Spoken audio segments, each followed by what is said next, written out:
Sex education taboo है sex के बारे में बात करना। कामा सूत्रा है, अनंगरांगा है, कोको शास्त्रा है, ये सब चीजें स्कूल में पढ़ाई जाती थी। खुल के ही बात कर रहे हैं हर एक टॉपिक के ऊपर। मास्टरबेशन करना कुछ गलत नहीं है। हकीम लोग बैठे देखे होंगे, मास्टरबेशन की वजह से आगे चल के प्रॉब्लम आपको आएगी और उसका मैं दवाई देता हूँ। राइट एज टू सेक्स एक बहुत डिस्टर्बिंग डेटा है, वाइग्रा बिल्कुल नहीं लेना चाहिए। पॉलीगमी, नॉटी एट 40 विमेन का स्पेशली ये देखा जाता है वो ज्यादा हॉर्नी हो जाती है पीरियड्स के टाइम पे सेक्स करने के लिए फोर्स करते हैं। डिवोर्स केसेस सबसे ज्यादा कॉमन है बेंगलुरु में। ये शिलाजीत बहुत अच्छी है, मुझे बचपन से शिलाजीत दी गई थी। अगर मैं सेक्सुअली अच्छे से परफॉर्म नहीं कर रही हूँ इंटरकोर्स के समय या उससे पहले, वो सोच ही कुछ और रहा है कि आज ऑफिस में क्या हुआ था। शादी से पहले सेक्स नहीं करना। इमोशंस कौन सिखाएगा कि आपको हग भी करना होता है, आपको फ्लावर्स भी लेके आने होते हैं, आपको अपने पार्टनर को समझना पड़ता है।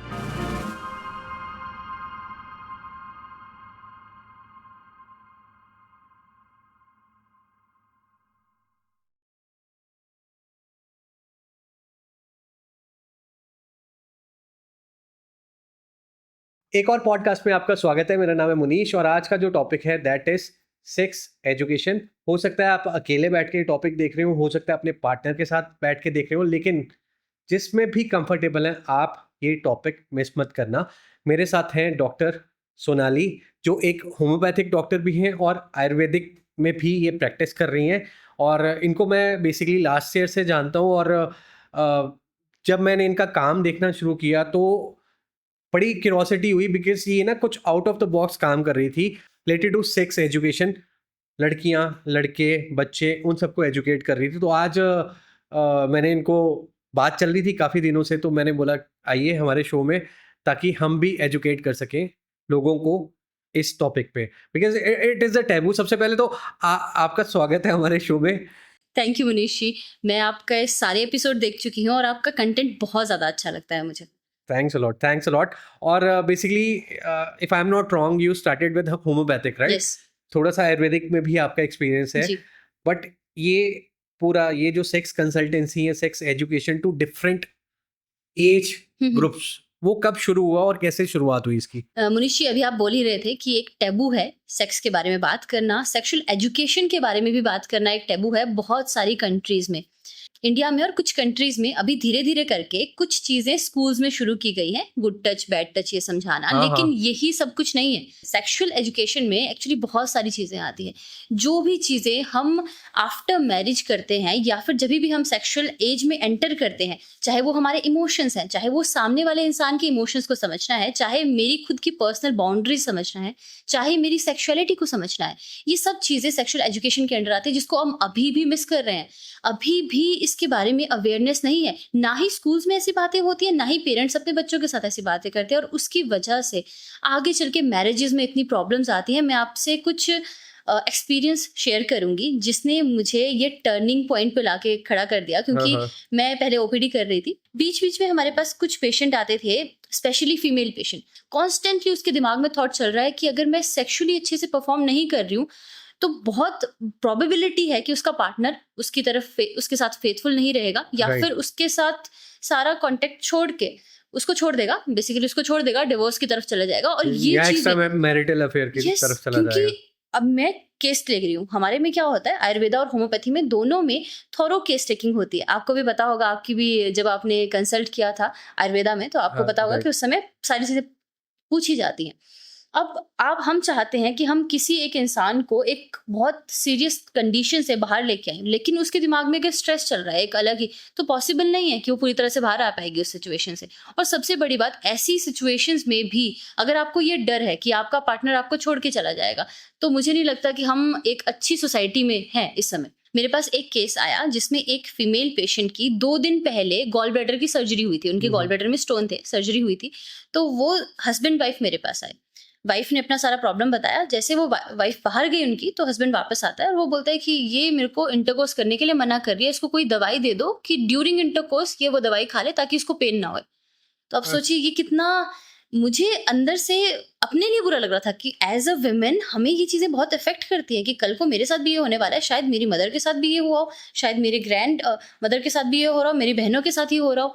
हमें ये चीज़ें, इस चीज़ को, लड़कियों को इस तरह से बनाया गया है कि आप एक सेक्सुअल इंटरकोर्स, शादी अगर आपने कर ली है तो आपको करना ही पड़ेगा किसी भी कंडीशन में, चाहे पूरा दिन भर आप जो भी कर रहे हो, चाहे आपकी लाइफ में जो भी चल रहा है, चाहे आपको कोई भी कंडीशन है। उसके बाद मेरे पास कुछ ऐसे केसेस आए जिसमें मेल पेशेंट आते थे, बच्चे बोल सकते हैं हम कि कॉलेज गोइंग स्टूडेंट्स, जो जिनके मास्टरबेशन को लेकर बहुत सारे मिथ्स हैं कि अगर उन्होंने कहीं पे पढ़ लिया या उनको किसी फ्रेंड ने बता दिया कि अगर तू मास्टरबेशन करेगा तो तेरी हाइट नहीं बढ़ेगी। उसके बाद मेरे पास फीमेल पेशेंट्स आती थी जिनको वेजाइनल इन्फेक्शन है। वेजाइनल इन्फेक्शन में बहुत पेन रहती है ड्यूरिंग इंटरकोर्स। तो फीमेल का कंप्लेंट क्या है कि मुझे जल्दी से ठीक कर दो सो दैट मैं इंटरकोर्स कर सकूं, क्योंकि मेरे हस्बैंड बोलते हैं कि मैं किसी और के पास जाऊंगा, अगर तू रेडी नहीं है तो मैं किसी और के पास जाऊंगा। तो वो बोल रही है कि मेरा वेजाइनल इन्फेक्शन चाहे आप ठीक करो चाहे ना करो, मुझे एक ऐसी दवाई दे दो जो 1 घंटा 2 घंटा काम कर ले, सो दैट मुझे उस पीरियड में दर्द ना हो। उसके बाद एक बहुत ही ज़्यादा डिस्टर्बिंग केस मेरे पास आया। फीमेल है, उनका नाम तो हम रिवील नहीं कर सकते पेशेंट का अपना, बट मैं एक्सपीरियंस शेयर करना चाहती हूँ क्योंकि ये बहुत ही ज़्यादा मेरे लिए डिस्टर्बिंग था। एक फीमेल मेरे पास आई जो 7 साल के अपना मैरिड रिलेशनशिप में थी। उन्होंने मुझे बताया कि जब उनकी शादी हुई, शादी के कुछ ही दिनों बाद उनके हस्बैंड ने उनके साथ इंटरकोर्स वो करते थे, तो इंटरकोर्स के टाइम पे वो कॉन्डोम नहीं वेयर करते थे, ठीक है? तो उसने उनको बोला कि आप प्लीज़ कॉन्डोम लगा लिया करो, क्योंकि उस वीमेन को बहुत ज़्यादा वेजाइनल इन्फेक्शन हो रहा था, डिस्चार्जेस हो रहे थे और वो समझ रही थी कि मेल को भी, क्योंकि ये चीज़ें पता चल जाती हैं कि मेल को भी इन्फेक्शन है। तो उसने सिर्फ इतना बोला कि आप प्रोटेक्शन के साथ कीजिए सो दैट मुझे भी इन्फेक्शन ना हो, क्योंकि आगे चल के कंसीव करने में प्रॉब्लम आएगी। वहाँ से अब उसको ईगो हर्ट हो गया, मेल का ईगो हर्ट हुआ। उसने उसको बताया कि मैं पहले से, मेरे 3-4 सेक्सुअल पार्टनर हैं, वो तो कुछ नहीं बोलते। हाँ, तो उसके घर से बाहर 3-4 सेक्सुअल पार्टनर थी, फीमेल सेक्सुअल पार्टनर थी। उसके बाद उसने क्या किया, वो एक छोटी-सी चीज़ उसको, उसका इतना ईगो हर्ट कर गई कि अगले दिन वो एक और लड़की को लेके घर पे आ गया। उसके सामने उसने उसके साथ इंटरकोर्स किया। अभी इस पॉइंट ऑफ टाइम पे उनके 2 बच्चे हैं, अभी ये सिचुएशन चल रही है। इवन इतनी वर्स्ट हो गई है कि वो जो हस्बैंड है वो अपने फ्रेंड्स को लेके आता है अपनी वाइफ को ऐसा करके कि अगर क्या बात आपको कर रहे भी हो? इसके साथ में रात गुजारनी इस है तो तरह आप के गुज़ार केसेस? सकते हैं। यस, वो लड़की रो रही थी, लिटरली रो रही थी वो मेरे सामने बैठ के, और वो मुझे बोल रही थी एक ही चीज़ कि मैम, लड़कियाँ और लड़के एक नहीं हैं, हम दोनों अलग स्पीशीज़ हैं, क्योंकि लड़कियों के इमोशंस वैल्यू ही नहीं करते। मुझे लगता है कि भगवान को हमें इमोशन और दर्द देनी ही नहीं चाहिए थी, क्योंकि हमें तो एक चीज़ की तरह इस्तेमाल किया जाता है। पहले जब मैं शादीशुदा नहीं थी तो मेरे घरवालों ने बोला कि जो हम तेरे लिए बोल रहे हैं वो तेरे लिए अच्छा है, तुझे उसके हिसाब से चीज़ें करनी चाहिए, उसके बाद जो तेरा पति तेरे लिए करेगा वो तेरे लिए अच्छा है, उनके हिसाब से तुझे चलना चाहिए। तो खुद का आइडेंटिटी नहीं है। सो मतलब इधर से बेसिकली मैं तो बड़ा शॉक्ड हूँ ये सारी चीज़ें सुन के। तो इधर से you started counselling after that मतलब ये एक टर्निंग पॉइंट था जहाँ पे मुझे लगा कि बहुत ज़्यादा ज़रूरी है ये कैंसर, और ये भी एक कैंसर है, हमें सोसाइटी के लिए कैंसर है ये, बहुत बड़ा। अगर इंसान खुश ही नहीं है, आपको कोई बीमारी नहीं है, आपको किडनी की बीमारी नहीं है, आपको कैंसर नहीं है, आपको हार्ट की बीमारी नहीं है, बट अगर आप खुश ही नहीं रहे हो तो आप बीमार इंसान की तरह तो ज़िंदगी जी रहे हो। आप खुद भी परेशान हो, आप सामने वाले इंसान को भी परेशान कर रहे हो, और आप अपने बच्चों को क्या सिखा रहे हो?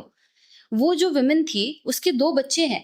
अब वो इंसान अपनी पार्टनर्स को लेके घर पे आता है, अपने फ्रेंड्स को लेके घर पे आता है और ये सब चीज़ें कर रहा है। क्या उसके बच्चे सीखेंगे और औरों को क्या सिखाएँगे? क्या इन्फ्लुएंस जा रहा है सोसाइटी में? बट मैं वही बोल रहा हूँ कि ये जो टैबू आपने बोला कि हाँ पहले था, स्कूल्स में नो डाउट अब जाके हमारे टाइम पे तो वो भी नहीं था। गुड टच, बैड टच ये टॉपिक्स शुरू हो चुके हैं और डेफ़िनेटली ये सेक्स काउंसलिंग भी शुरू हो चुकी है but that is again in a secret room बिल्कुल। कि भैया अगर कोई बंदी कह दे अपने पति को मैं काउंसल करने जा रही हूँ, हुँ, हुँ। डॉक्टर से दवाई लेने जा रही हूँ दैट इज़ ओके। बिल्कुल। बट अगर ये बोल दें कि मैं सेक्स की काउंसलिंग लेने जा रही हूँ, तो वो अभी भी टैबू है। टैबू ये है, लोग इस चीज़ को समझते ही नहीं है। सेक्स के लिए क्या काउंसलिंग लेने की ज़रूरत है? मैरिज के लिए क्या काउंसलिंग लेने की ज़रूरत है? जबकि ये बहुत सारे लोगों की शादियाँ, बहुत सारे लोगों का मेंटल पीस बचा सकता है।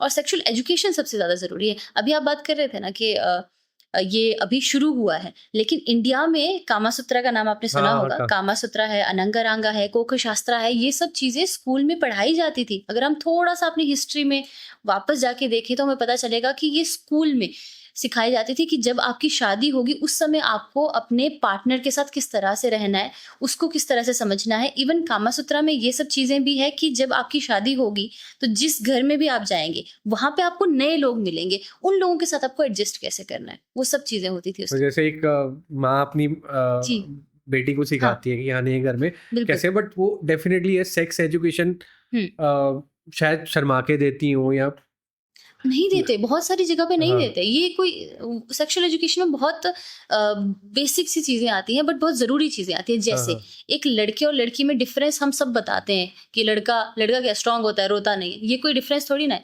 लड़के और लड़कियों की अगर हमें सेक्सुअल एजुकेशन की भी बात करनी है, तो लड़के को ये चीज़ें पता होनी ज़रूरी है कि एक वुमन जो है वो एकदम से अराउज़ नहीं होती है, उसको टाइम लगता है, उसको बहुत सारी चीज़ें चाहिए आपसे, उसको केयर चाहिए, उसको अटेंशन चाहिए। अगर आप केयर और अटेंशन नहीं दे रहे हो, आप सीधा बोल रहे हो कि यार मेरे को सेक्स करना है, तो वो चीज़ें नहीं चलेंगी ना। हाँ, हाँ। आप कितना भी पसंद करती है वो आपकी तरफ अट्रैक्शन है उसको, फिर भी उसको धीरे-धीरे करके डिटैचमेंट होनी शुरू हो जाएगी। ये सब चीज़ें कौन सिखाएगा? इमोशंस कौन सिखाएगा? कि आपको हग भी करना होता है, आपको फ्लावर्स भी लेके आने होते हैं, आपको छोटी-छोटी चीज़ें करनी पड़ती हैं, या फिर आपको अपने पार्टनर को समझना पड़ता है पहले कुछ भी चीज़ें इनिशिएट करने हाँ, से। हाँ, तो हाँ, वो हाँ। चीज़ें नहीं सिखाई जाती। अब बाउंड्रीज नहीं सिखाई जाती। आपके बच्चे को कैसे पता चलेगा कि क्या चीज़, कौन-सा टच उसके लिए, अब टच तो अच्छा भी होता है ना, ज़रूरी थोड़ी ना है कि हर एक इंसान बैड टच ही करेगा। अभी कुछ दिन पहले मेरी मामू की लड़की है, छोटी है वो, तो उनके स्कूल में पढ़ा रहे हैं गुड टच, बैड टच, तो वो हमारे पास आई थी।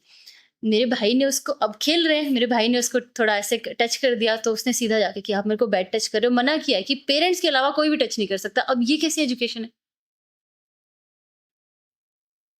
बट ठीक है, लॉजिकल पॉइंट है। हाँ, ठीक है, बच्चों के लिए अवेयरनेस तो नहीं, कैंपेन शुरू हो अवेयरनेस है, चुका है। बट इसको ना बहुत ही अच्छे तरीके से समझाना पड़ता है। हुँ, हुँ। क्योंकि इससे बहुत सारे फेक रेप केसेस भी हैं दुनिया के अंदर, ऐसे भी चल रहे हैं बहुत सारे जहाँ पे होता नहीं एक्चुअल में। जैसे बसेस में आपने आजकल बहुत सारी एड्स देखी होंगी कि लड़का पीछे से इंटेंशनली नहीं, बाय मिस्टेक उससे टच हो जा रहा है। अब वो सिनेरियो में भी तो हमें समझना पड़ेगा ना कि ये हाँ, सेक्सुअल हाँ, हाँ। अब्यूज है, असॉल्ट है या नहीं है। वो समझना भी जरूरी है, दैट उसकी इज़ वजह से भी बहुत दैट इज़ सारे लोगों टर्निंग को। Towards fake rape cases, yes, but real rape cases दोनों का अलग-अलग सिनेरियो होता है। बिल्कुल बिल्कुल मैं बिल्कुल। अभी देख रहा था कि आप थोड़ी देर पहले लिख भी रहे थे जब हमारी लाइटिंग वाइटिंग सेट हो रही थी, and you have a notebook. अगर सेट पे, हाँ, दिख ही रहा है, सेट पे दिख रहा है, नोटबुक है। और बहुत सारी रिसर्च लेके आए हो आप इस टॉपिक पे। जब हमारी बात चल रही थी तो यू सेड कि I want to have a researched podcast, कि मैं रिसर्च करके आऊँगी। एक्चुअली ये डेटा बहुत डिस्टर्बिंग है, हम लोग सोचते मतलब नहीं है क्योंकि हमारे साथ ऐसा कुछ हुआ नहीं शायद, हाँ, इतना हाँ। ज़्यादा प्रॉब्लमैटिक, तो हम सोचते हैं कि ऐसा कुछ होता नहीं है, ये सिर्फ मूवीज़ में दिखाया जाता है। जब हम मूवीज़ देखते हैं तो हमें बड़ा डिस्टर्बिंग लगता है कि यार ऐसा क्या हो गया एकदम से। जब मैं भी कोई रेप वाली मूवी देखती हूँ, 2-3 दिन तक मुझे नींद नहीं आती है। बट अगर एग्ज़ैक्टली। मेरी मदर देख रहे हैं तो वो ऐसे बोलते हैं कि उन लड़कियों के साथ होता है जो बाहर ज़्यादा हाँ, घूमती है, जो हाँ। सोसाइटी के हिसाब से नहीं चलती है, व्हिच इज़ नॉट ट्रू। मैं वही बता रहा था कि हमारे लास्ट एपिसोड में बायदीप आए थे, हाँ, हाँ। तो he was selling his experience हुँ, हुँ। कि यहाँ पर एजुकेशन लेने ट्राई सिटी की बात करते हैं, जी, तो काफ़ी लड़कियाँ आती हैं, तो उनके साथ बेसिकली आपने तो फॉल्स जो फेक रेप केसेस हो गए या हुँ, फेक हुँ। टच हो गए, तो उसके बारे में बात की है। लेकिन यहाँ पर कुछ लड़कियों के साथ ये सारी चीज़ें हो जाती हैं, बट वो बता नहीं पाती, बिल्कुल। ना ही अपने पेरेंट्स को, हुँ, हुँ। ना ही एडमिनिस्ट्रेशन को, ना ही पुलिस को, और वो दबा का दबा रह जाता है। बिल्कुल। तो आपके पास कुछ ऐसे, मतलब जैसे आप ऐसे इसमें केसेस आते हैं, लड़कियों की तो बहुत ज़्यादा आते स्टूडेंट्स हैं। के। अभी अभी क्या है ना कि हमारी जो सोसाइटी इस समय जो चल रहा है, हाँ, सिस्टम ऐसा है कि हर एक इंसान want to fit in the society. हाँ, हाँ, उनको चाहिए, अगर स्टूडेंट है तो उसको चाहिए कि वो जो अभी कल्चर चल रहा है उसमें उसको इन्वॉल्व होना है। हाँ, और हाँ, उस चक्कर में वो बहुत सारी ऐसी चीज़ें कर जाते हैं जहाँ पे आप, अब एक लड़की है, वो आई मेरे पास तो उसने अपनी स्टोरी बताई कि वो एक पार्टी में गई है, जहाँ पे ये वो किसी, चंडीगढ़ की बात है? हाँ, ये चंडीगढ़ की बात है। हम जगह का नाम नहीं बताएँगे, हम कॉलेज का नाम नहीं बताएँगे, बट वो कॉलेज स्टूडेंट है। अच्छा, ऐसे केसेस आए हैं आपके पास? आते हैं ऐसे केसेस, ठीक है? तो वो लड़की आई, तो अब हम स्ट्रेस में थी, वो बहुत ज़्यादा स्ट्रेस में थी। वो किसी से बात नहीं कर सकती। उसने बोला कि ये चीज़ ना मैं अपने पेरेंट्स को बता सकती हूँ, क्योंकि उनके पेरेंट्स ने कभी उनसे बात करी नहीं इस बारे में। अब वो भी बहुत अंदर से परेशान है कि बात करेगी। दूसरा, अगर उनके आस-पास कहीं भी ऐसा केस होता है तो पेरेंट्स सीधा बोलते हैं कि ये लड़की ही गंदी है, कैरेक्टरलेस है। अब उसने क्या किया, वो अपनी कुछ फ्रेंड्स के साथ में एक पार्टी में चली गई जहाँ पे वो लड़कों को नहीं जानती थी। वहाँ पे लड़के थे, उनको वो नहीं जानती थी। अब ड्रिंक्स और अच्छा, सब ये चीज़ें, मैं बेसिकली हाँ। दीप भाई ने तो ये ऐसा ही कुछ एक्सपीरियंस हाँ, हाँ। बताए थे अपने लास्ट एपिसोड। हाँ, तो मतलब ये चीज़ें हो रही हैं ये बहुत कि कॉमन है। अगर आप किसी को नहीं जानते, तो फिर जाने से थोड़ा हिचकिचाइए। वो बिल्कुल। स्टोरी वो रियल स्टोरी जिनका नाम डिस्क्लोज़ नहीं कर रहे, वो सोनाली जी, डॉक्टर सोनाली बता रही हैं। हाँ, चंडीगढ़ कि किसी कॉलेज की लड़की आपके पास आई, जी। किसी पार्टी में गई, वहाँ पर अनजान लोग थे। अनजान लोग थे। अब हमें ये नहीं पता कि उनके ड्रिंक्स में क्या मिलाया गया। ऑब्वियसली उसको भी नहीं पता, मुझे भी नहीं पता। वो तो सारा अच्छा, उनको किस ड्रिंक्स में कुछ मिला दिया था। वो उन्होंने मुझे बताया, मुझे उनका स्टोरी पता है कि उनकी ड्रिंक में कुछ मिलाया गया, बिकॉज़ उसके बाद उसको कुछ भी नहीं पता उसके साथ क्या हुआ है। सिर्फ़ उसके पास कुछ videos I after that. Videos भी आई? यस, तो उनके पास कुछ वीडियोज़ आई जिसमें उसने कपड़े नहीं पहन रखे थे, उनके साथ में कोई लड़का था और उसको सिर्फ़ ये बोला गया कि अगर तू अगली बार पार्टी में किसी और को लेके नहीं आती है, तो ये पिक्चर्स ऑन एयर हो जाएँगी, सबको दिखाई जाएगी। अब वो लड़की पूरी तरह से परेशान है, वो आई है किसी और सिटी से, यहाँ की भी नहीं है। अब वो अपनी फ्रेंड्स को भी नहीं बता पा रही ये चीज़, ना अपने पेरेंट्स को बता पा रही है, और आपको पता है इंडिया में लॉ का क्या हाल है। इतना सेफ तो नहीं है लड़कियाँ फ़ील करती कि वो सीधे जाके पुलिस स्टेशन में जाके चीज़ें बता दें। डर लगता है बहुत बेसिकली। ज़्यादा डर लगता है। अभी भी वो जो हम चाहे अभी इस टॉपिक में बारे में हुँ, बात कर रहे हैं, लेकिन अभी भी बात करेंगे तो एक जो मान्यता है ना कि लड़की की इज्जत एक बार चली गई बिल्कुल। सोसाइटी में या वहाँ पर, तो वो आहिस्ता-आहिस्ता मॉडर्नाइज़ हो रहा है, लेकिन अभी भी वो चीज़ दबी रह जाती है, स्पेशली मतलब ये तो हमारी मेट्रो सिटी है भैया। अभी अगर बहुत टाइम मैं तो लगेगा इस लास्ट चीज़ टाइम भी को। सुन के मैं ठीक है, मैं 50-50 में था, हुँ, हुँ। लेकिन अब आपने भी ऐड ऑन कर दिया, तो बैक टू बैक दोनों एपिसोड में ये सारे एक्सपीरियंस हो रहे हैं। तो मैं यही कहना चाहूँगा, जितना यूथ है भैया, नो डाउट सबने पार्टी एन्जॉय करनी, हमने बहुत की हुई हैं। लेकिन हमने बड़ी सँभल के की हुई है भैया, ये नशे में मिलाना, वो करना, बिल्कुल। बॉयफ्रेंड गर्लफ्रेंड होते हैं। अगर बॉयफ्रेंड गर्लफ्रेंड नो डाउट यार, आप जाओ, घूमो फिरो, ऐश करो। लेकिन कोई आपकी पार्टी में आ रहा है और उसको आप मिला दें, उसके बाद आप उसकी वीडियो बनाएँ, उसके बाद आप उसको ब्लैकमेल करें कि लड़की लेके आओ, दैट इज़ नॉट डन। तो इसीलिए भैया थोड़ा सँभल के। नहीं, ये बहुत ज़रूरी है और ये खुद के हाथ में, ये चीज़ें आपको समझना बहुत ज़रूरी है। इसीलिए तो सेक्सुअल काउंसलिंग की हम बात कर रहे हैं कि बचपन से आपको जब तैयार किया जाएगा हर एक चीज़ के लिए, लड़कों को भी तो मिलेगी ना, ज़रूरी हम आपको ये थोड़ी ना बोल। आपको किया मतलब जैसे आप बोल रहे हो बचपन से तैयार हुँ, किया जाता है, कामा सूत्रा हुँ, पहले पढ़ाया जाता था, तो I think you are from Himachal. या सो बचपन में कुछ ऐसा आपको भी सिखाया गया था, डॉक्टर फैमिली से हैं जैसे आप, जी। तो ऐसा सिखाया गया था या कोई ऐसा किस्सा कहानी कोई बचपन में आपके साथ कुछ? कुछ नहीं सिखाया गया सर, हमारी जो जहाँ से मैं हूँ हिमाचल में, हिमाचल के एरियाज़ में तो अभी भी सेक्सुअल काउंसलिंग के बारे में या फिर सेक्सुअल एजुकेशन के बारे में लोग नहीं बात करते। पेरेंट्स भी हमसे कोई बात नहीं करते। सिर्फ़ वहाँ पे एक ही चीज़ है जो अभी आपने बोली थी कि लड़की की इज़्ज़त पूरे घर की इज़्ज़त है। अगर एक बार उसके साथ कुछ, उसका नाम किसी के साथ आ जाता है या फिर वो इन किसी सिचुएशन में फँस जाती है जहाँ पे अ, हमारे वहाँ पे बस में जाना भी सेफ नहीं है, यहाँ पे भी नहीं होगा लड़कियों के लिए। नहीं, अभी तो थोड़ा ठीक हो गया है, मतलब ठीक है, वो कुछ कहानियाँ 2 एपिसोड्स में, एक आपके थ्रू पता लगी, एक पिछले एपिसोड में, तो थोड़ा-सा डिस्टर्बिंग फैक्ट्स, जो डिस्टर्बिंग फिगर्स अभी आए हैं। वाली जो स्टोरी जो इस पे हम अभी बात कर रहे थे, वो तो है कि अभी जो हम फिट इन करने की कोशिश कर रहे हैं बिना मतलब से, बिना जाने। एक ही दिन में आप किसी इंसान को कैसे जान लोगे? हाँ, ना हाँ। आप उन लड़कियों को जानते हो, ना आप उन लड़कों को जानते हो। थोड़ा टाइम तो दो। एक ही दिन में आपको अल्कोहल कंज़्यूम करना भी ज़रूरी नहीं है, क्योंकि हाँ, हाँ। लाइफ़ पड़ी है उसके लिए, आप कर सकते हो आराम से, राइट? तो ये सब चीज़ें हमें समझना बहुत ज़रूरी है। दूसरा है सेक्सुअल एजुकेशन की जो हम बात कर रहे थे। सेक्सुअल एजुकेशन बचपन में हम थे आपके। बचपन से हमें सिखाई जाती है, लड़कों को भी सिखाया जाता है कि लड़कियों की रिस्पेक्ट कैसे करना। अब आप एग्ज़ैक्टली। सोचिए ना, उन लड़कों ने जिन्होंने ये सब चीज़ें करी, अगर उनको लड़कियों की रिस्पेक्ट करना सिखाया जाता तो ये सिनेरियो नहीं होता। वही तो हम अब बोलते हैं अभी कि रेप के लिए लड़कियों का घर से बाहर निकलना मत बंद करो, अपने लड़कों को सिखाना शुरू करो कि क्या ज़रूरी है और क्या नहीं। राइट? एग्ज़ैक्टली। अब आप मेरी बात कर रहे थे, हमारे हिमाचल में तो ऐसी बहुत सारी चीज़ें होती हैं जो रिपोर्टेड नहीं होती। अ, कुछ आपके साथ? मैं आपको सच बताऊँ, हमें पता ही नहीं चला। बचपन में हम सिर्फ़ रोते थे, परेशान होते थे कि ऐसा क्यों हो रहा क्या है, चीज़ कोई ऐसा होती क्या थी कर रहा मतलब? है। जैसे गाँव के अब हिमाचल में कैसे है कि गाँव में सब लोग को भाई-बहन ही बोलते हैं, जितने भी गाँव के लोग होते एग्ज़ैक्टली, हैं। हाँ, तो हाँ। हमारे पड़ोस के जैसे भैया हैं। हम तो भाई-बहनों के साथ मतलब घूमते-फिरते हाँ, बचपन वैसा रहा है, बिल्कुल। सेम एज ग्रुप में ऑलमोस्ट। हाँ जी। अब जैसे मेरे पड़ोस में एक लड़का था, अ, काफ़ी बार उसने मेरे को टच करने की कोशिश करी और एक बार क्या हुआ, हम घर से पानी लेने जाते हैं। मतलब हाँ, बाहर हिमाचल में तो जाते बाहर हैं, दूर-दूर जाते हैं, तो छोटे अकेले जाते हैं, बावड़ी पैदल जाते होती हैं। है एक हाँ, तरह हाँ। की, या हैंड पंप्स होते हैं जहाँ हाँ, से हम हाँ। पानी लेके आते हैं घर में पीने के लिए। तो पानी लेके आ रहे थे। अब बीच रास्ते में मैंने पानी का अपना बर्तन रखा, उन्होंने मेरा पानी का बर्तन उठा के, उनका अंडर कंस्ट्रक्शन था, घर का काम चल रहा था, तो वो लेके चले गए और मैं ढूँढ रही हूँ सब जगह। तो मैं उनसे पूछा, मैं क्या आपने देखा क्या बर्तन रखा था इधर? उन्होंने बोला कि हाँ, अंदर रखा है, मैंने अंदर रख दिया था ताकि उसमें कुछ गिर ना जाए, आप हाँ, बात हाँ। कर रहे थे। तो मैं गई और वो पीछे से आए और उन्होंने मेरे को ऐसा टच करना शुरू कर दिया और मोलेस्ट मैं बहुत परेशान हो गई। आप बिलीव नहीं करोगे, मैंने घर पे किसी को नहीं बताया। मैं नहीं बता पाई क्योंकि मैं अपने पेरेंट्स के साथ उतना कंफर्टेबल थी ही किस नहीं। एज में थे? मैं 8th क्लास में थी उस समय। एज 14 साल। हाँ, उस एज के बाद से बहुत सारे ऐसे इंसिडेंट्स हुए जहाँ पे घर में ही हमारे पड़ोस के ही बहुत सारे भैया, जिनको हम भैया बोलते थे, उनको भैया बोलना धीरे-धीरे करके वो बंद हो गया। क्योंकि हमें पता चल गया कि ये भाई तो नहीं है। ये और सारी अगर चीज़ें मैं ये चीज़ें फेस कर रही हूँ तो ऑब्वियसली बहुत सारे लोग कर रहे होंगे, क्योंकि मेरे पेरेंट्स से फिर भी लोग वहाँ पे थोड़ा डरते थे क्योंकि पापा डॉक्टर थे। तो एक होता है ना वो आस-पास के जितने 6-7 गाँव थे वहाँ पे एक उनकी अलग रेपुटेशन थी। तो उनसे थोड़ा डर के रहते थे कि अगर यहाँ पे पता चल गया तो सीधा प्रॉब्लम हो जाएगी उनको भी। हुँ, हुँ। तो उन लोगों के साथ क्या होता होगा जिनके तो घरवालों को कोई जानता नहीं है।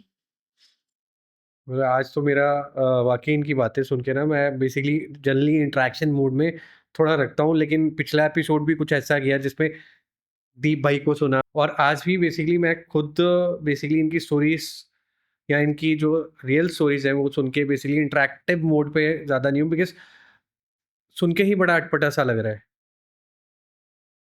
मुझे खुद आई डोंट नो ये जो फैक्ट्स आप लेके आए हो ये जब हम सुनेंगे या आप थोड़ा-सा जब मेकअप करते हुए बता रहे थे, तो हल्का-हल्का मैं जनरली टॉपिक की तैयारी नहीं करता हूँ, तो मैंने इनको बोला भैया आप चीज़ें अपने पास ही रखो, हम गो विद द फ्लो करेंगे और बीच-बीच में हम वो रिसर्च को भी इंक्लूड कर सकते इंक्लूड हैं। करेंगे। तो ये रही आपकी थोड़ा-सा आपने अपना बचपन का बताया, सेक्स एजुकेशन, रेप की बात बताई। और भी ऐसी आती हैं लड़कियाँ आपके पास स्कूल की, कॉलेज की, मेबी। स्कूल का मैं आपको एक बताती हूँ किस्सा। मैं चंडीगढ़ की बात नहीं है, सोलन में मैं प्रैक्टिस कर रही थी उस समय। अच्छा तो आप हाँ, मैंने क्लिनिकल भी प्रैक्टिस करी थी हाँ, सोलन में। तो जब मैं प्रैक्टिस कर रही थी उस समय हमारे पास एक लड़की आई, मतलब पेरेंट्स और उनकी बेटी आई। तो वो तकरीबन एज 7th-8th में पढ़ती थी वो लड़की। तो वो आई और बहुत परेशान थी। उसने 1 महीने से घर में किसी से बात नहीं की थी, खाना-पीना छोड़ रखा था, हालत ख़राब हो रखी थी। जब हमारे पास भी आई तो बिल्कुल ऐसे डर रही थी, बात नहीं कर रही थी किसी से। तो अब उनके पेरेंट्स से हमने पहले बात करी कि क्या प्रॉब्लम क्या आ रही है, क्योंकि बेटी तो बात करने की कंडीशन में थी नहीं। तो उन्होंने बताया कि 1 महीने से ये सबसे डरती है। हम बाहर कहीं लेके जाते हैं, किसी से बात करने की कोशिश करते हैं तो ये डर के एकदम से कई बार फेंट हो जाती है, बेहोश हो जा रही थी या फिर चिल्लाने लग जाती थी एकदम से। क्लिनिक पे आके भी फिर हमने उसकी अलग से काउंसलिंग के लिए उसको रूम पे लेके गए। तो मेल काउंसलिंग इस ऐसी जगह पे हम मेल को नहीं रखते, मेल डॉक्टर को नहीं रखते, तो उन्होंने मुझे बुलाया कि आपको इसकी काउंसलिंग करनी है, पता करना है कि क्या प्रॉब्लम है। अब जब मैं उससे बात करने शुरू किया, मैंने थोड़ा-सा उसको कंफर्टेबल किया, अपनी बातें सुनाना शुरू किया। इतना तो पता चल गया था हमें कि कुछ डरी हुई है, किसी कुछ ने रही इसको है, राइट। हाँ, परेशान कर रखा है। तो मैंने अपनी बातें करना शुरू किया और फिर सडनली उसने चिल्लाना शुरू कर दिया। बहुत ज़ोर-ज़ोर से चिल्लाई वो। अच्छा, और फिर उसने अपनी स्टोरी बताई। अ, वो अपने घर से स्कूल तक जाती थी। हमारे क्या होता है हमारी साइड कि सब जगह पे फैसिलिटी नहीं होती स्कूल बस की। तो हम छोटे रास्तों से जाते हैं। हिमाचल में तो ट्रेंड है, बिकॉज़ मैं बहुत हिमाचल जाता हाँ, हूँ। हाँ। इवन अरुण भाई पीछे बैठे हैं, वो भी हिमाचल से ही हैं। हाँ, हाँ, हाँ। ठीक है जी।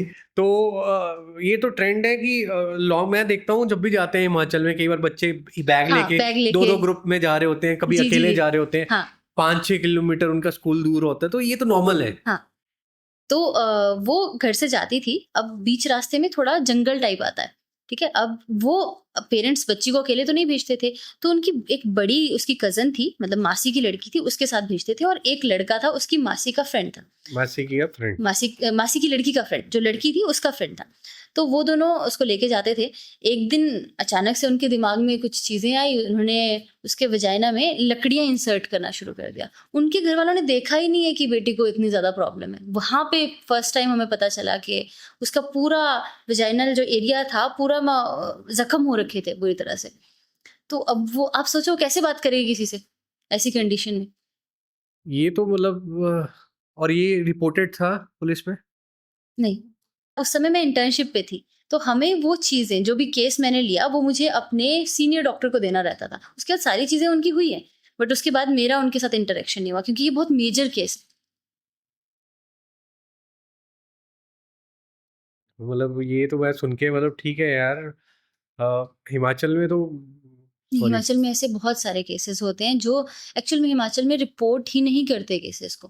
हाँ, हाँ। और आप अगर तो ये तो रेप बहुत बड़ा, अगर बेसिकली अगर ये जो आप बता रहे हो इंटर्नशिप की बात बता रहे हो या अपने, और उस लड़की कितने साल की थी?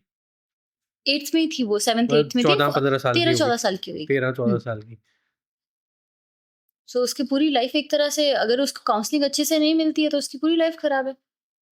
मैं समझ नहीं पा रहा कि ऐसे हैवान लोग क्यों होते हैं कि मतलब आप एक चलिए अभी कुछ फैक्ट्स के बारे में मैं तो ज़्यादा और डिटेल में नहीं जाऊँगा बिकॉज़ ये 2-3 कहानियाँ सुन के ही थोड़ा-सा वैसा लग रहा है। फैक्ट्स की बात करते हैं, तो आज जैसे कि हमारा ये टॉपिक था एजुकेट करना, राइट? तो कुछ सवाल जैसे आपके भी होंगे तो आपकी तरफ से मैं पूछ लेता हूँ। बेसिकली बात करें राइट एज टू सेक्स, हाँ। ये बहुत बड़ा क्वेश्चन मार्क रहता है कि भैया किस एज में सेक्स करना चाहिए फॉर फीमेल या मेल। और हम थोड़ी देर पहले बात भी कर चुके थे कि इसका डेटा इनके पास है। So right age of sex actual में अगर हम बोलें तो ये हो ही नहीं सकता कि सबके लिए सिमिलर हो। अच्छा। बट साइंटिफिकली हम right age to conceive, right age to marriage, कौन सी एक मैरिज के लिए सही एज होनी चाहिए वो बात कर सकते हैं। कंसीव करने के लिए, बच्चे पैदा करने के लिए आपको इंटरकोर्स करना रहता है, तो उसके लिए राइट एज क्या होनी चाहिए, वो लेट टीन्स और लेट 20s तक है। मतलब 18 साल से आप समझ लीजिए कि 20s जब आपके चल रहे हैं, 30 से पहले पहले आपको, आप अच्छे से कंसीव कर सकते हो। 30 के बाद आपकी फर्टिलिटी कम होनी शुरू हो जाती है, वुमेन की बॉडी में फर्टिलिटी कम होनी शुरू हो जाती है कम। अब राइट एज टू मैरिज अगर हम बोलते हैं तो साइंटिफिकली वो बोला जाता है कि 28 से 32 की एज राइट एज होती है मैरिज के लिए। अच्छा। और वो इसलिए क्योंकि तब तक ना आप ज़्यादा छोटे होते हो, ना आप ज़्यादा बड़े होते हो। 28 की एज तक इंसान अपने आप को समझना शुरू कर देता है। अगर आप इस एज ग्रुप में शादी करते हो तो डिवोर्स के केसेस कम हो जाते हैं, चांसेस कम हो जाते 28 से हैं। 32 डिवोर्स के चांसेस कम हो जाएँगे। अब होता क्या है इंडिया में, क्या है कि आप जल्दी-जल्दी शादियाँ करा दो बच्चों की। अब वो हाँ, बच्चा ही है उस समय पर, वो ग्रो हुआ ही नहीं है। हाँ, हाँ। अब वो ग्रोथ पीरियड में जाने वाला है और वो 30 की एज में मान लो ग्रो कर गया। अब उसको पता चला कि नहीं, मैं ये नहीं था। सोसाइटी ने हमारे दिमाग में बहुत सारी चीज़ें डाल रखी है कि ऐसे होना चाहिए एक इंसान, हमें ऐसा सोचना चाहिए, इस तरह से करना चाहिए। पर एक टाइम तो आता है जब आपको भी पता चला होगा कि नहीं, जो सोसाइटी ने बोला था वो नहीं, मेरे लिए ये ज़्यादा अच्छा है और मेरे लिए ये ज़्यादा ज़रूरी है। ये मेरी आइडेंटिटी है। तब तक अगर जब हम छोटे होते हैं ना 28 से पहले-पहले, तब तक हम अपने आप को आइडेंटिफ़ाई नहीं कर पाते। पहले तो पहले होता था, हाँ, मैं देख रहा हूँ आज से मे बी 10-15 साल पहले ऐसा होता था कि मेरे कॉलेज में जब मैं बीकॉम कर रहा था जी। पठानकोट में, तो बिज़नेसमैन हाँ, थे हाँ। सारे फ्रेंड्स। तो उसी टाइम पे मतलब 20-21 साल में उनकी शादी कर दी गई थी कि हाँ भैया वो राइट एज। पेरेंट्स ने करी होगी ना? हाँ, पेरेंट्स ने कर दी थी और छोटी उम्र में ही, हाँ। राइट? और अब जाके अब मैं जैसे चंडीगढ़ आ गए, चंडीगढ़ आके बॉम्बे भी चले गए, दिल्ली हुँ, भी हुँ। चले गए, तो अब जो ग्रुप बने हैं तो उनकी लेट 30s में हो रही है या फिर लेट 20s में हो रही है। हुँ, तो हुँ। अब मेरे को लगता है कि जैसे-जैसे हमारा बेसिकली मॉडर्नाइज़ हो रहा है, वैसे-वैसे एज भी आज पूछो ना किसी को 22 साल की लड़की को शादी हाँ, करानी है, वो नहीं-नहीं अभी तो करियर बनाना है। वो कह क्योंकि रहे मैं 25-26 साल में देखूँगी या 28 बिल्कुल, साल में बिल्कुल, देखूँगी। बिल्कुल। हाँ। सो दिस इज़ लाइक 28 से 32 फॉर बोथ। ये हमेशा के लिए ही था, ये पहले से ही था। आप इस एज में एक्चुअल में अब आप अपना करियर बना रहे हो। अभी अभी तो आपको ये भी नहीं पता था, 20 की उम्र में, 22 की उम्र में आपको पता था आपको लाइफ में करना क्या है? हाँ। आपको पता ही नहीं है वो सब चीज़ें। हर या अब बहुत तब सारे तो ये क्या कहा जाता है, अब तो ये बड़ा नॉर्मलाइज़ हो गया है। हाँ, अगर 22 की उम्र में किसी की शादी हुई हुई होती है ना, आप मुझसे पूछो ना शादी कब हुई थी? हाँ, हाँ। मेरी तो बड़ी अर्ली एज में हो गई थी 22 में। हाँ, हाँ, हाँ, बिल्कुल। अब क्या होता था इंडियन पेरेंट्स का क्या है कि उन्होंने अरेंज मैरिज में बिलीव रखते थे सारे लोग, हाँ, कि हम शादी कराएँगे अपनी पसंद से। जैसे आप 25 क्रॉस करेंगे तो आप घरवालों की मर्ज़ी से शादी करोगे नहीं, करोगे। प्रोबेबिलिटी कम हो जाती है क्योंकि प्रोबेबिलिटी तब कम। तक आपने खुद बंदा हाथ से बाहर निकल गया। यस, वो हाथ से बाहर निकलना ज़रूरी है। हाँ, हाँ।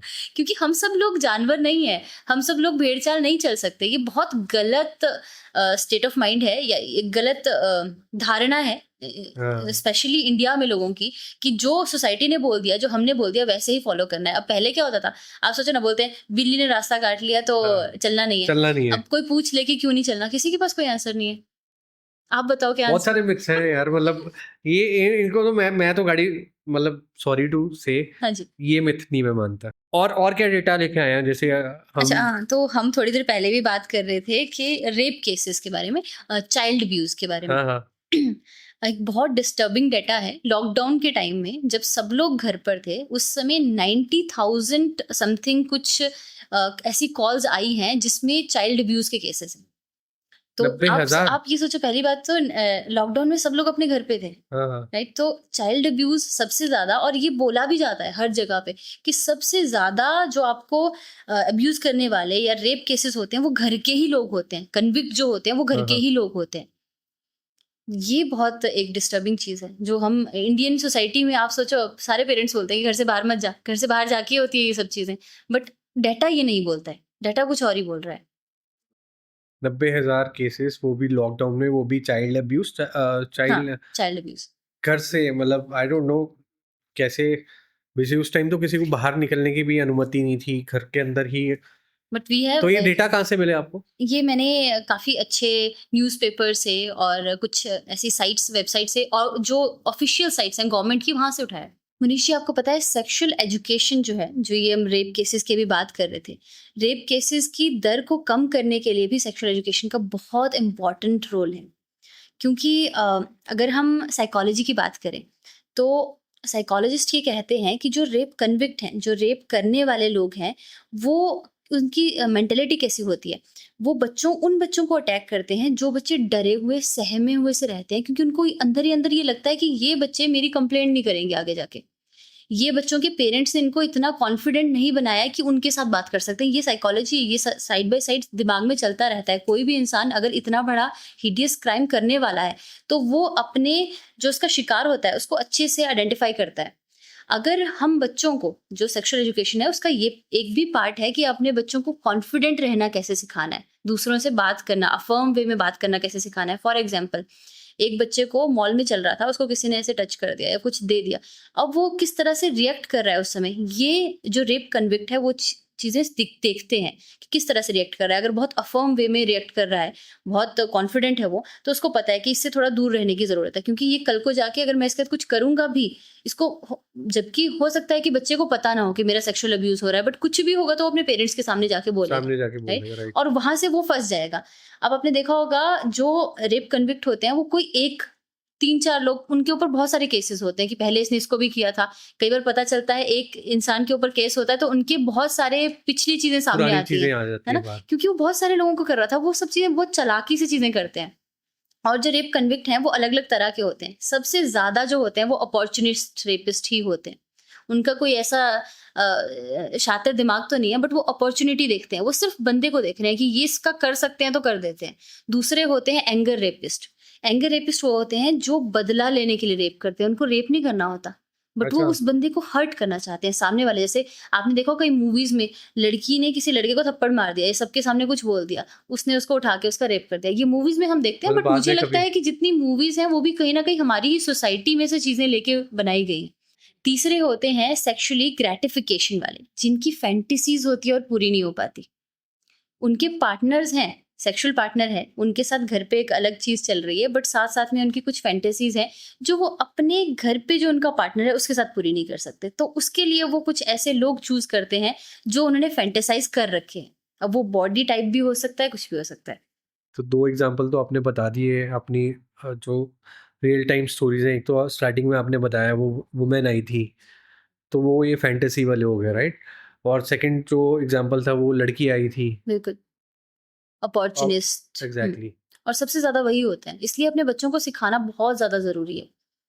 कि मतलब स्टार्टिंग से ही बेसिकली आजकल तो ठीक है, अच्छी बात है कि आजकल पेरेंट्स भी मॉडर्नाइज़ हो चुके हैं कि बिल्कुल, बच्चों को स्टार्टिंग में ही ऐसी एक्टिविटीज़ में डालते हैं, जूडो में डल जाओ, कराटे में डल बिल्कुल। जाओ, या कुछ और एक्टिविटीज़ में, एंड बी एक्टिव, बहुत डोंट बी ज़रूरी है शाय, ये चीज़ें, चाहे आप जूडो, कराटे, आप सिंगिंग भी सीख रहे हो, चाहे आप डांसिंग भी सीख रहे हो, इन ताकि सभी से आउटस्पोकन हो। कॉन्फिडेंस आता है। यस, इन सभी से कॉन्फिडेंस आता है, क्योंकि आप बहुत सारे लोगों से बात कर रहे हो डेली बेसिस पे। एंड वो पुराना ज़माना मेरे को लगता है चला गया, कि जब एक डर रहता था बाप का या बिल्कुल, माँ का डर रहता था। अब मेरे को लगता है कि वो ज़माना आ चुका है कि जब हम अपने बच्चों को दोस्त बनाएँ। यस, मेरा ये मानना है कि बच्चों को ये कहना चाहिए, आपकी क्लास में फलाना-फलाना दोस्त है, मैं भी आपका दोस्त हूँ भैया। बिल्कुल, बहुत ज़रूरी है ये चीज़ें।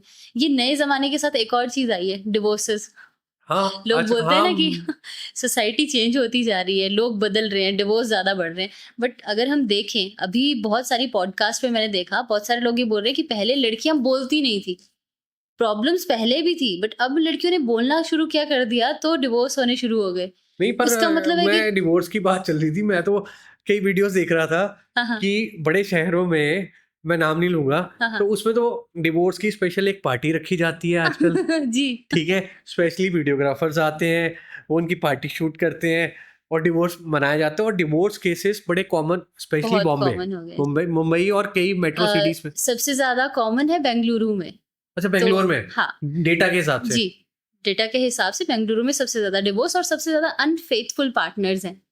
Unfaithful partners. अनफेथफुल पार्टनर्स जो तो ये एडमिट बड़ा कॉमन सा ही हो गया कि आजकल एक आधा डिवोर्स तो हो जाना चाहिए हाँ यार, मतलब ठीक है। लेकिन अब तो ठीक है, हाँ, अब वो नॉर्मल हो चेंज हो गया है गया। बहुत ज़्यादा। बट ये इसके ऊपर भी कोई रिसर्च है कि हाँ ये क्यों मेरे पास केसेस? एक स्टैट्स मतलब कुछ स्टैट्स हैं कि 60% डेट अभी इंडिया में 60% लोग जो हैं वो डिवोर्स की तरफ या फिर अनफेथफुल हैं अपने पार्टनर्स के लिए या फिर डिवोर्स की तरफ जा रहे हैं। तो ये डेटा भी बहुत बड़ा है। 60% 60%? यस 60%। अब हम ये थोड़ा समझ लेते हैं कि डिवोर्स के पीछे क्या-क्या रीज़न हो सकते हैं या फिर चीटिंग के पीछे। सिर्फ डिवोर्स की बात नहीं है, ये है कि जो अनफेथफुल पार्टनर्स जो चीट कर रहे हैं अपने पार्टनर के ऊपर। तो उसके क्या-क्या रीज़न हो सकते हैं। पहला तो है, थोड़ी देर पहले भी हम इस पे डिस्कस कर रहे थे कि सोसाइटी ने हमारी एक आइडेंटिटी बना रखी है। हाँ हाँ, अब हमारी शादी हो जा रही है कम एज में, कम एज में, ठीक है? राइट। उस समय हमें अब मैंने अपने आप को आइडेंटिफ़ाई नहीं किया कि मैं हूँ क्या? और शादी के बाद धीरे-धीरे करके मुझे पता चल रहा है या एक एज पे आके मुझे पता चल रहा है कि ये मेरी रियल आइडेंटिटी है और उसके साथ मैं अपने पार्टनर के साथ नहीं रहना चाहता क्योंकि अब मेरी आइडेंटिटी के हिसाब से मुझे पार्टनर भी उसी तरह का चाहिए जो मुझे लाइफ़ में एन्जॉय करने में हेल्प करे। लाइफ़ को एन्जॉय करने में जो मुझे हेल्प करे, तो वैसा ही मुझे पार्टनर चाहिए। दूसरा एक स्टडी है जो ये कहती है कि हर 6 साल में इंसान पूरी तरह से चेंज हो जाता है। 6 साल अगर में? अगर वो ग्रो कर रहा है मतलब जैसे आप ग्रो कर रहे हो आप एक अगर आप घर पे ही बैठे हो आप घर से बाहर निकलते ही नहीं हो 4 लोगों से ही मिलते हो तो आप ग्रो नहीं कर रहे हो मेंटली। बट अगर आप बाहर जा रहे हो कुछ भी काम कर रहे हो तो आप हर 6 साल में आपकी पर्सनैलिटी पूरी तरह से चेंज होगी। चेंज होगी और अब क्या डेफिनेटली फर्क पड़ता है। बिल्कुल। अब क्या हो रहा है अब मान लीजिए इस समय पर दोनों हस्बैंड वाइफ वर्किंग होते हैं राइट। राइट। अब या तो दोनों का वर्किंग प्रोफेशनल दोनों सेमी प्रोफेशन में है, तो कुछ और डिस्प्यूट हो सकते हैं। बट अगर डिफरेंट प्रोफेशन में है और हम लोग एक दूसरे से बात ही नहीं करते अपने प्रोफेशन के बारे में, जैसे पार्टनर्स क्या करते हैं कि सोचते हैं कि प्रोफेशनल लाइफ अलग है उसके बारे में क्या बात करनी, बट वो भी बहुत ज़रूरी हो जाती है। मान लो मेरे प्रोफेशन की वजह से मेरे माइंड पे क्या चेंजेस आ रहे हैं, माइंड में क्या चेंजेस, जैसे आज हमारी बात हो रही है फॉर एग्जाम्पल, तो वो चीज़ें आप कहीं ना कहीं घर जाके अपनी वाइफ के साथ उससे रिलेटेड कुछ ना कुछ बातें तो करोगे, हाँ वो हाँ, चीज़ें शेयर करोगे क्योंकि वो चीज़ें आपको ट्रिगर कर रही है, आपको एक अलग इंसान बना रही है। अब अगर कोई इंसान वो बातें करता ही नहीं है घर पे जाके, एक घर पे एक अलग लाइफ चल रही है, बाहर एक अलग लाइफ चल रही है, दोनों 6 साल बाद सोचो कहाँ पे पहुँच जाएँगे, बिल्कुल अलग डायरेक्शन में। अब वो 6 साल बाद नहीं पहुँच पाएँगे एक जगह पे, तो वहाँ मतलब पे मैं अपना बेसिकली मेरा तो ये मानना है कि मैं जितना मर्जी बिजी हूँ, हाँ, हाँ। नो नो डाउट अगर ये पॉडकास्ट कर रहे हैं तो डे एंड नाइट काम चल रहा है। हुँ, हुँ। डे एंड नाइट मतलब डे एंड नाइट, लेकिन दिन के 2 से 3 घंटे फैमिली के लिए ऑलवेज। बहुत ज़रूरी है। कि आपने आज सुबह से लेके शाम तक क्या किया, क्या चीज़ें मेरे साथ हुई, वो चीज़ें हुई। तो ये मैं तो अपनी ज़िंदगी में फ़ॉलो कर रहा हूँ। हुँ, हुँ, हुँ। और आई थिंक वो कम्युनिकेशन गैप मेरे कुछ दोस्तों में आया हुआ है कि हस्बैंड कहीं से आ रहा है, हाँ, वाइफ़ हाँ। कहीं से आ रही है, बच्चे कहीं से आ रहे हैं। जब घर में आते हैं, इकट्ठे बैठ के खाना नहीं खाया जा फ़ोन रहा। पे वो अपने रूम में है, वो अपने रूम में है, हाँ, वो अपने रूम में है। या अगर इकट्ठे बैठे भी हैं, तो खाना सिर्फ़ खा रहे हैं और ये कर रहे हैं। हाँ। एक दूसरे की ओर देख भी नहीं रहे, चारों बैठे हैं। ये बहुत कॉमन हो गया। तो यहाँ फिर टीवी देख रहे हैं। तो हाँ, मेरा तो ये रहता है रूल, भैया जब घर पे जाना है टीवी बंद, मोबाइल बंद, बहुत अच्छी बात है। सबके साथ बंद, बात करो। हाँ, हाँ, हाँ। नहीं तो ये बहुत ज़रूरी है, ये बहुत ज़रूरी चाहे है। भाई भाई आप क्वालिटी टाइम अगर दे रहे हो, चलो 2 घंटे हो गए, 3 नहीं दे सकते, half an hour I think बिल्कुल। बहुत रहेगा कि आप दिन में आधा घंटा तो अपनी फैमिली के साथ, अपने पार्टनर का, अगर आपके बच्चे हैं तो बच्चों के साथ। बिल्कुल, अपनी रिलेशनशिप को स्ट्रॉन्ग बनाने के लिए ये बहुत ज़्यादा ज़रूरी है। तभी आप उन लोगों के साथ अभी हम चाहे सेक्सुअल एजुकेशन की बात कर लें, आप अगर अपने बच्चों को टाइम नहीं दे रहे हैं, तो वो भी आपसे क्यों बात करेंगे? वो भी नहीं बात करेंगे। आपको 1 साल बाद, 2 साल बाद पता चलेगा कि अच्छा मेरे बच्चे के साथ ये हो रहा था। जब उसको एक्चुअल में ये समझ आएगी कि अच्छा ये टच से ऐसा फ़ील होता है, हाँ, हाँ। क्योंकि ये चीज़ें ना मेंटली इंसान को परेशान करती हैं। हम एक सुपरफिशियल बात कर रहे हैं कि ठीक है, उसने टच कर दिया तो ये हमें पता होनी चाहिए चीज़ें। आपको पता होनी चाहिए आपके बच्चे के साथ कुछ ऐसा हो रहा है। बट ये माइंड पे कितना ज़्यादा असर डालती है। अब मान लीजिए किसी लड़की के साथ बचपन में कोई भी अब्यूज़ हुआ है, वो आगे चल के शादी के बाद भी उसको वो टच अच्छा नहीं लगता। अपने अच्छा, पार्टनर का भी टच अच्छा नहीं लगता, उसकी काउंसलिंग नहीं हुई, उसको नहीं समझाया गया, वो सब चीज़ें। तो ये माइंड पे एक बहुत लॉन्ग लास्टिंग ट्रॉमा छोड़ जाता है। उनकी लाइफ़ कैसे अच्छी होएगी? एक फीमेल मेरे पास आई जो जिनके साथ ये इंडिया में एक प्रॉब्लम है। हम ना हर एक चीज़ को रिलीजन के साथ, पाप, पुण्य ये सब चीज़ों के साथ जोड़ जोड़ते देते हैं, हैं। Right, right. तो अब क्या हुआ वो बचपन में सेक्स वर्ड आ जाता है बच्चे की डिक्शनरी में कहीं ना कहीं से आया हो। हाँ तो वो बात कर रही थी उसके बारे में और मम्मी ने देख लिया और मम्मी ने बोला कि ये पाप है, इसके बारे में बात नहीं करना। अब उसके दिमाग में पाप घुस गया। अब हम पाप को कितना गलत, जो रिलीजियस है बंदा उसके लिए तो पाप ऐसा है कि मैंने पाप किया तो बाप रे। मुझे, है ना, उसका सजा मिलेगा एंड ऑल। तो अब उसकी शादी भी हो गई है, उसने वैसे लव मैरिज करी है, बट उसने आज तक सेक्सुअल इंटरकोर्स कभी इंजॉय नहीं किया। वो बोलती है जब भी हम लोग सेक्सुअल इंटरकोर्स करते हैं उसके बाद मैं बाथरूम में जाके रोती हूँ, मुझे बहुत गंदा लगता है। ये भी बेसिकली मैं यही सोच रहा था कि ये भी बड़ा मिथ चलता है कई बार, जैसे एक जेनरिक अगर बात करें, दोनों बैचलर्स हैं, जी। शादी से पहले सेक्स नहीं करना, हाँ। तो ये भी बेसिकली कई लड़कियों के दिमाग में होता है, कई लड़कों के दिमाग में होता है। उसकी भी आपकी कोई रिसर्च है कि हाँ भैया? वैसे तो देखिए, साइंस की बात हम यहाँ पे करेंगे क्योंकि बहुत सारे लोगों का रिलीजियस बिलीफ होते हैं और इंडिया में रह के हम उन रिलीजियस बिलीफ्स को हर्ट नहीं कर सकते क्योंकि वो बहुत प्रॉब्लमेटिक हो जाता है। बट अगर हम साइंटिफिक डेटा देखें, हाँ, अगर मतलब हम मेडिकल हिसाब से देखें तो उसके हिसाब से ज़रूरी है, कंपैटिबिलिटी की हम बात करते हैं। जैसे मेंटल कंपैटिबिलिटी ज़रूरी है, वैसे ही फिजिकल भी ज़रूरी है। मान लीजिए 2 लोग की शादी हो रही है, जैसे मेरी किसी से शादी हो रही है और मैं बिल्कुल सेक्सुअल एक्टिविटी में बहुत ज़्यादा इंटरेस्ट नहीं है मेरा और सामने वाले का बहुत ज़्यादा है, फिर क्या होगा? वो भी परेशान रहेगा, मैं भी परेशान रहूँगी क्योंकि हम एक-दूसरे को परेशान करते रहेंगे ज़िंदगी भर। तो ये चीज़ें जानना बहुत ज़रूरी है शादी से पहले कि आपका सेक्स को लेके क्या आपकी सोच है और आप उसको कितना प्रायोरिटाइज़ करते हो। हाँ, हाँ, हाँ। तो इसमें पार्टनर्स का भी रहता है कुछ एज ग्रुप का कि हाँ। नहीं, एज ग्रुप नहीं होता इसमें। आप खुद सोचो ना, अगर मैं हिमाचल में रहती थी फॉर एग्ज़ाम्पल, मैं एक्सपोज़ ही नहीं हुई हूँ बहुत सारी चीज़ों से एक सर्टेन एज में और कोई अच्छी सिटी में आके कोई ऐसा अभी हम चंडीगढ़ में हैं, यहाँ पे आके मेरे को चीज़ों का पता लगना शुरू हुआ, तो मेरे लिए राइट एज वो है चीज़ों को समझने की, एक्सप्लोर करने की, तब मुझे पता चलेगा। बात वही थी ना कि जब तक मैंने खुद को नहीं समझा, तब तक मैं और को कैसे समझा सकती हूँ कि मैं समझा। क्या हूँ? हाँ, तो हाँ। Self discovery is very important.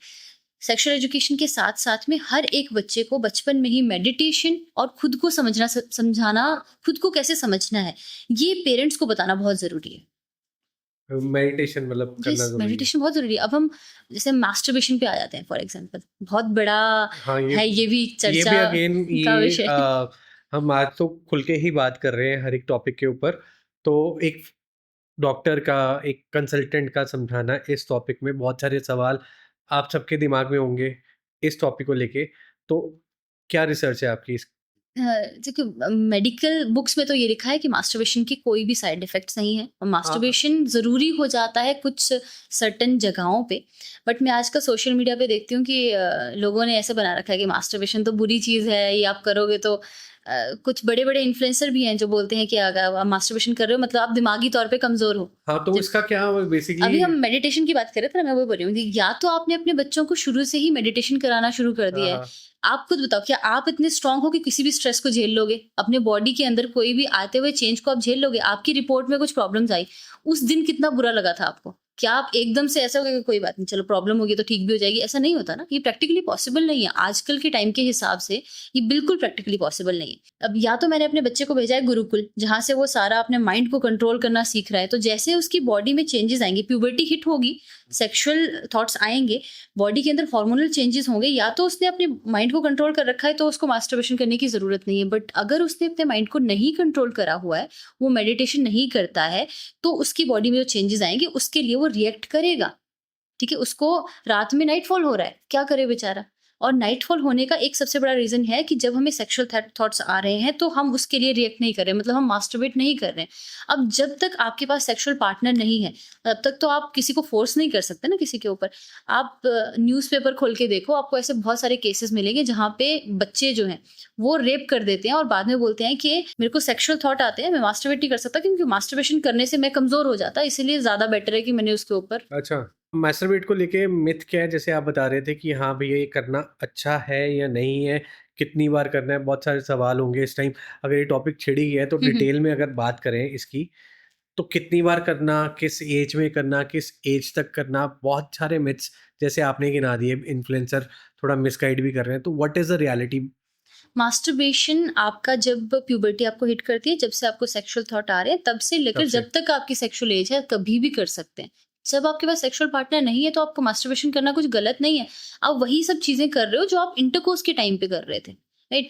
अभी मिथ्स की अगर हम बात करें तो मिथ्स को मेरे पास जो पेशेंट आते हैं लोग कि अगर हम मास्टरबेशन करेंगे तो मेरे बाल झड़ जाएँगे। मुझे ये बताया गया कि मेरे बाल झड़ जाएँगे, हाइट नहीं बढ़ेगी, बॉडी वेट कम हो जाएगा, इनफर्टिलिटी हो जाएगी, आगे चल के मैं बच्चे नहीं पैदा कर पाऊँगा। ये सब चीज़ें लेके लोग हमारे पास आते हैं, मेमोरी बहुत वीक हो जाएगी, और जबकि ऐसा कुछ भी नहीं है, कुछ भी नहीं। इसका कोई वो भी रहता है, जैसे अभी मेरे को मालूम है आपके क्वेश्चंस आ रहे होंगे कि रोज अब मैं कई वीडियोस देखता हूँ कि रोज नहीं करना चाहिए या रोज करना चाहिए, दिन में 2 बार कर रहे हैं तो आप जी खत्म है जी, 4 बार कर रहे हैं तो खत्म। तो इसकी कोई लिमिट भी रहती है और इसका कोई टाइम जोन भी रहता है क्या? लिमिट बिल्कुल रहती है किसी भी चीज़ की। आप एक्सरसाइज करने चले जाओ और 2-3 घंटे तक करते रहो तो आपकी बॉडी भी आपको जवाब दे देगी, आपको प्रॉब्लम होगी उस चीज़ से।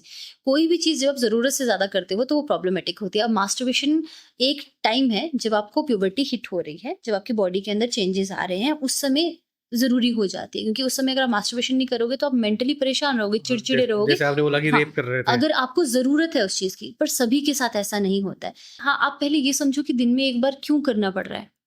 May be you are stressed, you have to figure out कि क्या प्रॉब्लम है।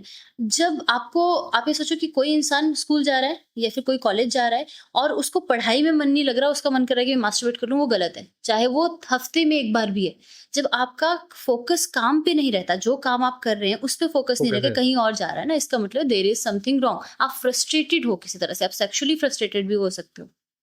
ये चीजें हमें समझनी पड़ेगी। तो ये हर एक इंसान के लिए अलग अलग है, अलग अलग ऐसा है। कुछ नहीं है मतलब कि ऐसा कोई मिथ नहीं है कि बॉडी में कुछ नहीं सिम्टम्स नहीं आएंगे नहीं नहीं, नहीं। नेगेटिव होगा, बस कंट्रोल में करिए जितना, बिल्कुल जब है जब जरूरत है तब करिए। बिल्कुल। अगेन अगर आपको जिम की जरूरत है, खाने की जरूरत हाँ, है, ऐसे ही अगर आपको अगर जरूरत महसूस हो तो तब करिए, ज्यादा मत करिए। अब आपने नीम वो हकीम लोग बैठे देखे होंगे, रोड साइड पे बैठे होते हैं कि आप मास्टरबेशन करते हैं, मास्टरबेशन की वजह से आगे चल के प्रॉब्लम आपको आएगी और उसका मैं दवाई देता हूँ कि कुछ एक टर्मिनोलॉजी होती है, मुझे याद नहीं आ रही है, क्या बोलते हैं वो लोग? हाँ, वो आता है, लिखा वो भी आता है, शारीरिक मैं बोली कमजोरी ऐसे ना के लिए बहुत सारी, संपर्क करें। हाँ, बहुत सारी वीडियोज़ रोड साइड पे आपको दिख जाएगा कि हाँ, हस्तमैथुन के बाद आई हुई शारीरिक कमज़ोरी के लिए कॉन्टैक्ट करें। कांटेक्ट करें। तो हाँ, उन्होंने तो एक अलग ही बना रखा है। उसकी वजह से लड़के गिल्ट में चले जाते हैं। मास्टरबेशन कर रहा है कोई इंसान, जब तक उसको पता नहीं है ना कि इसके साइड इफ़ेक्ट नहीं है, तब तक उसको कोई प्रॉब्लम नहीं आती। जिस दिन उसके दिमाग में किसी ने घुसा दिया कि मास्टरबेशन की वजह से साइड इफ़ेक्ट आते हैं, एक्चुअल में आने शुरू हो जाते हैं और इसको मेडिकल टर्मिनोलॉजी में हम नसीबो इफ़ेक्ट कहते हैं। इस टॉपिक पे ना ये सेम चीज में एक पिक्चर याद आ गई, OMG 2 थी आई थिंक, उसमें भी हाँ, अक्षय कुमार की। अक्षय कुमार की फिल्म थी। तो ऐसा ही कुछ स्टार्ट हुआ था कि हाँ उसको वहम दिला दिया गया था, मेडिकल स्टोर से वो बंदा लेके आता है, जी। तो ऐसा ही कुछ उसकी वीडियो वायरल चले आती है। उसमें बहुत सारे उन्होंने वो भी सफाया एजुकेट किया, करने के लिए जापानी फिल्म। तेल और सब चीज़ें, वो बहुत सारी चीज़ें लेता है। वो मेडिकल स्टोर पे जाके मेडिसिन भी लेता है, वो नीम हकीम से भी लेता है चीज़ें हाँ हाँ, और वो एक कुछ इक्विपमेंट होता है वो भी लेता है, जिसमें एक डॉक्टर फर्जी डॉक्टर होता है जो बोलता है कि लाइट जलेगी तो सही है, लाइट नहीं जल रही है तो खराब है तो वो। खराब है। तो ये मिथ मिथ चल रहे हैं। कि मिथ्स, इसकी वजह से बहुत सारे लोगों का धंधा चल रहा है एक्चुअली। अगर वो ये नहीं फैलाएंगे कि मास्टरबेशन की वजह से प्रॉब्लम होती है तो उनका काम कैसे चलेगा? काम तो कैसे? वो क्या कर रहे हैं, वो खुद ही एक इंसान बच्चे के दिमाग में डालते हैं कि तूने मास्टरबेशन करी, इसकी वजह से तेरे को प्रॉब्लम आएगी, और हाँ उसी प्रॉब्लम का फिर सॉल्यूशन दे रहे थे जो उनके पास है नहीं है। हाँ हाँ और इसका अगर सॉल्यूशन है भी है तो सिर्फ काउंसलिंग है और कुछ नहीं। हाँ हाँ। तो एक और इसी से जुड़ा है इरेक्टल डिसफंक्शन, तो इसके बारे में भी कोई रिसर्च या कोई आपके साथ एक्सपीरियंस वाइल काउंसलिंग हुआ हो? सी, इरेक्टाइल डिसफंक्शन इतना कॉमन है इंडिया में, सबसे ज़्यादा पेशेंट सेक्सुअल प्रॉब्लम के हमारे पास इरेक्टाइल डिसफंक्शन के ही आते हैं और मोस्टली लेट 30s में, जैसे लेट 30s और 40s शुरू हो जाता है, उसके बाद इरेक्टाइल डिसफंक्शन शुरू हो जाता है। इसका एक सबसे बड़ा कारण ये भी है क्योंकि स्ट्रेस काफ़ी ज़्यादा रहता है, हाँ राइट? उसकी वजह से इरेक्शन नहीं हो पाता। थोड़ा सा मैं आपको समझाती हूँ कि इरेक्शन में होता कैसे है, इरेक्शन कैसे होता है बेसिकली।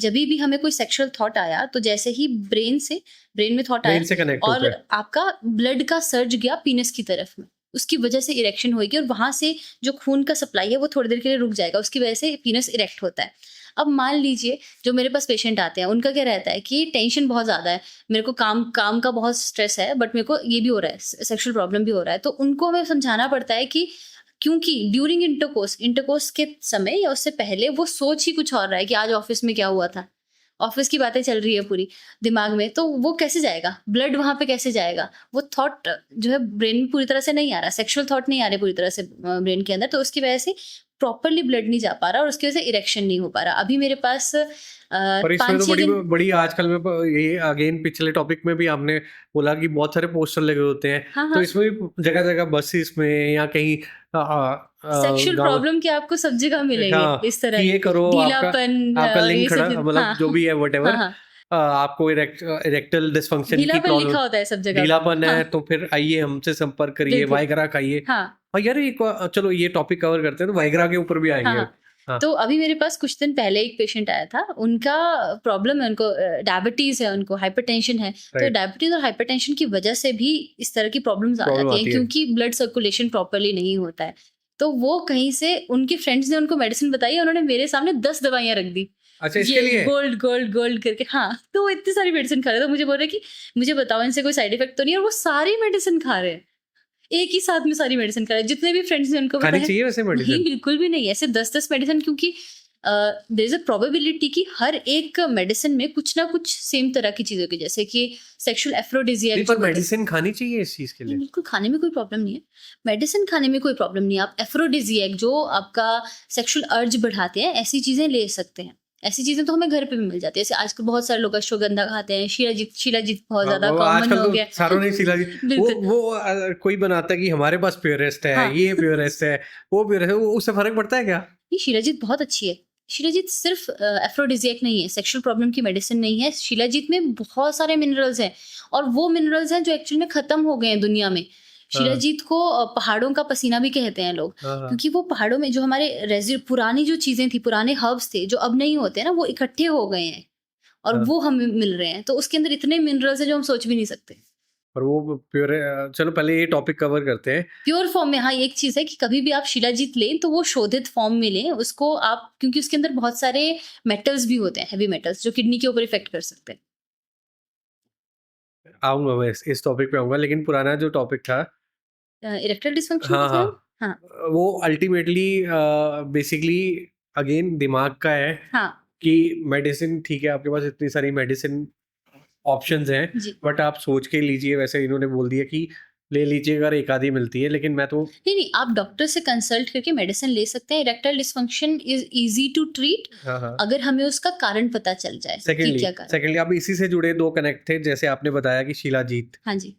आपने अभी जाते जी, जी, इस टॉपिक पे आपने बोला कि हाँ प्योरेस्ट फॉर्म लेनी चाहिए, अदरवाइज किडनीज की प्रॉब्लम भी हाँ, आ सकती है। सेम वाइग्रा लोग वाइग्रा। लेते हैं, शिलाजीत लेते हैं। शिलाजीत तो अब ओपनली बहुत बड़े बड़े ब्रांड्स ने हाँ, इंस्टाग्राम में हर चौथी पांचवी रील स्क्रॉल करोगे, वहां पर शिलाजीत ही आ रहे बिल्कुल, हैं, बिल्कुल, और बिल्कुल। बड़ा एक्टर या इन्फ्लुएंसर उसको प्रमोट कर रहे हैं। हाँ। तो वो सारी प्योरेस्ट फॉर्म है जितने। वी डोंट नो ना, हमें कैसे पता कि वो किस तरह से बनाई जा रही हैं? अगर आप खुद शिलाजीत बना रहे हो घर पे, तो आपको पता होगा, या आपकी मैन्युफैक्चरिंग यूनिट है तो आपको पता होगा। अगर आप बनवा रहे हो, जिन लोगों से आप बनवा रहे हो उनसे तो आप पता वुमेन कर और सकते मेन दोनों को खानी चाहिए? हो। दोनों को खानी चाहिए, बहुत अच्छी है शिलाजीत। किस उम्र, मतलब इसमें तो हर उम्र भी रहता होगा कि हाँ इस बच्चों को एज। भी दी जाती है शिलाजीत। अगर आपको मैं बताऊँ, हमारे हिमाचल में तो मुझे बचपन से शिलाजीत दी गई थी। हाँ, हाँ, हमें दी जाती थी, क्योंकि मतलब मैं कोई पता नहीं, साइड इफेक्ट नहीं है ये अगर सेक्सुअल प्योरेस्ट में फॉर्म हो। हाँ, ये सेक्सुअल मेडिसिन नहीं है सिर्फ। लोगों ने ना आजकल ऐसा बना के रख दिया कि सेक्सुअल मेडिसिन है, बट ये सिर्फ सेक्सुअल मेडिसिन नहीं है। आप मल्टीविटामिन खाते हो ना, हाँ आप हाँ हाँ। यही समझो कि इसके अंदर बहुत सारे मिनरल्स, विटामिन्स हैं एक तरह से। हम मिनरल्स होते हैं, बट वो सेम बेनिफिट बॉडी को देता है। और एक और चलो शिलाजीत हो गया, वाइग्रा आजकल लोग खाते वाइग्रा हैं। नहीं लेना चाहिए, बिल्कुल नहीं लेना चाहिए। स्टोक, हार्ट की अच्छा, प्रॉब्लम हो सकती है, स्ट्रोक आ सकता है, इसलिए वाइग्रा तो हाँ, कुछ अगर आपने कंसल्ट किया डॉक्टर को, डॉक्टर ने आपको प्रिस्क्राइब किया है तब, पर मुझे नहीं लगता कि इंडिया में प्रिस्क्राइब करके प्रिस्क्रिप्शन पे लेते हैं लोग वाइग्रा। पर ये तो ओपनली सीधा बेच रहे हैं यार कई लोग। ओपनली लेते हैं, और वो बहुत गलत लेते चीज़ नहीं है, पिक कर रहा है ओपनली। आप बेच इंस्टाग्राम भी रहे हैं। खोलिए, हाँ, आप एड्स देखिए, अब वो देखिए। चलो भैया, ये चीज शिलाजीत प्योरेस्ट फॉर्म, हाँ। और क्या रिसर्च बेसिकली लेके आए हैं आप? अच्छा, हम इरेक्टाइल डिस्फंक्शन की बात कर रहे थे, वैसे ही प्रीमेच्योर इजैकुलेशन। हाँ हाँ। अब इससे बहुत सारे लोग परेशान रहते हैं, और इसमें हम फोर प्ले को भी थोड़ा सा ऐड कर देंगे। प्रीमेच्योर इजैकुलेशन में फोर प्ले का भी बहुत बड़ा रोल है। अब प्री मैच्योर, पूरा इसको थोड़ा लेमैन के लिए भी समझा। समय से पहले इजैकुएट हाँ। हो जाना, ठीक है। अब इरेक्टाइल डिस्फंक्शन में क्या था कि इरेक्शन नहीं हो रही है, ढीलापन, लिंग का ढीलापन बोल सकते हैं, ये इरेक्ट नहीं हो रहा है पीनेस आपका, वहां पे ब्लड पहुंच नहीं रहा है पूरी तरह से। और प्रीमेच्योर इजैकुएशन में उल्टा होता है, हाइपर एक्साइटमेंट की वजह से ज्यादा ब्लड का सर्ज हो रहा है। अब मान लीजिए कोई सेक्सुअल एक्टिविटी में इन्वॉल्व है, वो उसका पूरा ध्यान पीनस की तरफ है और कहीं पे नहीं हो रहा। अब फोर प्ले में हम लोग क्या करते हैं कि आपके पूरे बॉडी के पार्ट्स, अलग अलग पार्ट्स इन्वॉल्व रहते हैं। जैसे किसी के बाजू पे टच हो रहा है तो आपको बाजू पे भी सेंसेशन फील होनी चाहिए, बट जिनको प्रीमेच्योर इजैकुलेशन होती है ना, वो बाजू वजह उनको कुछ फील नहीं हो रहा है, उनका सीधा पूरा ध्यान एक ही तरफ जा रहा है, इसीलिए हाइपर एक्साइटमेंट की वजह से वो जल्दी से इजैकुलेट हो जाएगा। अब क्या होता है कि जो लोग सेक्सुअल एक्टिविटीज में एंटर होते हैं शुरुआती स्टेज में, उनको ज्यादा प्रॉब्लम होती है। ये सबको ही पता है कि हाँ, आपने कई टच भी कर लिया, फीमेल का टच हो गया एकदम से, वो एकदम से हाइपर एक्साइटेड हो जाएगा, सीधा ध्यान पूरा उधर ही पहुंच जाता है, राइट। तो इस समय पर फोर प्ले बहुत जरूरी है। फोर प्ले में आप कम्युनिकेट करते हो, एक दूसरे के साथ कंफर्टेबल होते हो। जिस पार्टनर के साथ आप कंफर्टेबल नहीं हो, मेरे पास एक केस आया था, उसके 2 सेक्सुअल पार्टनर थे मेल के, एक को वो मेल के 2 सेक्सुअल पार्टनर्स हाँ शादीशुदा या नहीं मैरिड नहीं अच्छा थे, पार्टनर्स मतलब हाँ पॉलीगमी हाँ, अच्छा तो तो खुले दोनों आए नहीं, वो आए नहीं थी। अब लड़का मुझे अपना केस बता रहा था। तो उसने मुझे बताया कि एक के साथ वो, एक से वो बहुत प्यार करता है, दूसरी से वो प्यार नहीं करता, बट अब जो एक जिससे वो प्यार करता है उसका तो उसको एक्साइटेड फील नहीं होता है, सेक्सुअली एक्साइटेड फील नहीं होता, बट दूसरी के साथ उसको प्रीमेच्योर इजैकुलेशन होता है। तो वो बहुत परेशान, बहुत कंफ्यूज था। अब वो जो नई दूसरी पार्टनर थी, वो अभी नए इंट्रोड्यूस हुए थे, नई मिली थी उसको, और अट्रैक्टिव भी थे। ये चीज़ें होती है जब आप अट्रैक्टिव होते हो और कंफर्टेबल नहीं होते दूसरे के साथ में, तब थोड़ा, आपको भी पता होगा, ये नॉर्मल एग्जैक्टली मेल के दिमाग में ये चीज़ें रहती है, तो वो हाइपर एक्साइटेड हो जाता था। फीमेल के भी रहती है भैया नहीं भी, पर फीमेल का और अराउजल का, मेल और फीमेल का थोड़ा अलग है, और ऑर्गेज्म का भी कॉन्सेप्ट अलग है। वही हम फोर प्ले में बात कर रहे थे कि फोर प्ले में फीमेल को टाइम लगता है अराउजल के लिए, सेक्सुअल अराउजल के लिए, और मेल बहुत जल्दी अराउज हो जाते हैं। वो छोटी छोटी चीज़ों से अराउज हो जाते हैं, वो आवाज़ से भी अराउज हो जाएंगे। हो सकता है फीमेल को, जब तक फीमेल आधा घंटा उसको लग रहा है अभी रेडी होने के लिए सेक्सुअली, हाँ तब तक मेल अपना काम करके चल जाता है। ऐसे बहुत सारे केसेस आते हैं हमारे पास। फिर फीमेल सेटिस्फाई नहीं होती, फिर मेल बोलता है कि यार मेरी गर्लफ्रेंड या मेरी वाइफ सेटिस्फाई नहीं होती, तो अब मैं क्या करूँ? तो अब हमें उनको समझाना पड़ता है कि कुछ भी नहीं है, इट्स नॉट रॉकेट साइंस, आपको ये थोड़ा-सा टाइम देना है उसको शुरुआत का, सो दैट आप ईज़िली दोनों चीज़ें साथ में कर सकें। तो बेसिकली काफ़ी ज़्यादा बात होगी सेक्स एजुकेशन की, लड़कों के बारे में प्रॉब्लम्स या उनके बारे में, तो गर्ल्स के बारे में भी कोई डेटाज़ या कोई रिसर्च या कोई ऐसी प्रॉब्लम्स होती हैं, जो आज कुछ लड़कियां भी देख रही होंगी, तो उनसे रिलेटेड टॉपिक्स के बारे में भी थोड़ा डिस्कस कर लेते नहीं, ये बहुत अच्छी बात करी आपने, क्योंकि मनीष जी, प्रॉब्लम है कि लड़कियों की सेक्सुअल प्रॉब्लम को कोई कंसीडर ही नहीं करता, स्पेशली हमारी कंट्री में। और लड़कियों को बहुत सेक्सुअल प्रॉब्लम रहती है। सबसे पहला है वेजाइनल ड्राइनेस।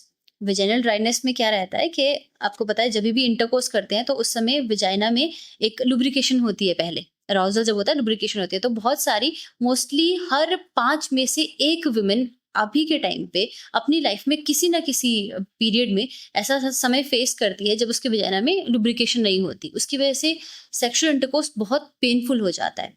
दूसरी कंडीशन है लॉस ऑफ लिबिडो, मतलब सेक्स का डिजायर ही ना होना। ये भी एक डिस्टर्बिंग डाटा है। सेम चीज़, हर 5 में से 1 लड़की आज के टाइम पे, एक विमेन आज के टाइम पे इस चीज़ से सफ़र कर रही है कि उसको सेक्स करने की इच्छा ही नहीं होती है। हमारे हॉस्पिटल में बहुत सारे ऐसे पेशेंट्स आती हैं, बहुत सारी ऐसी फीमेल्स आती हैं जो इसके लिए मेडिसिन मांगती हैं हमसे कि अच्छा मुझे सेक्स की इच्छा नहीं होती, बट हस्बैंड तो डेली फोर्स कर रहे हैं, अब वो बिना इच्छा के कर रही है, इसलिए उसको बहुत बुरा लगता है।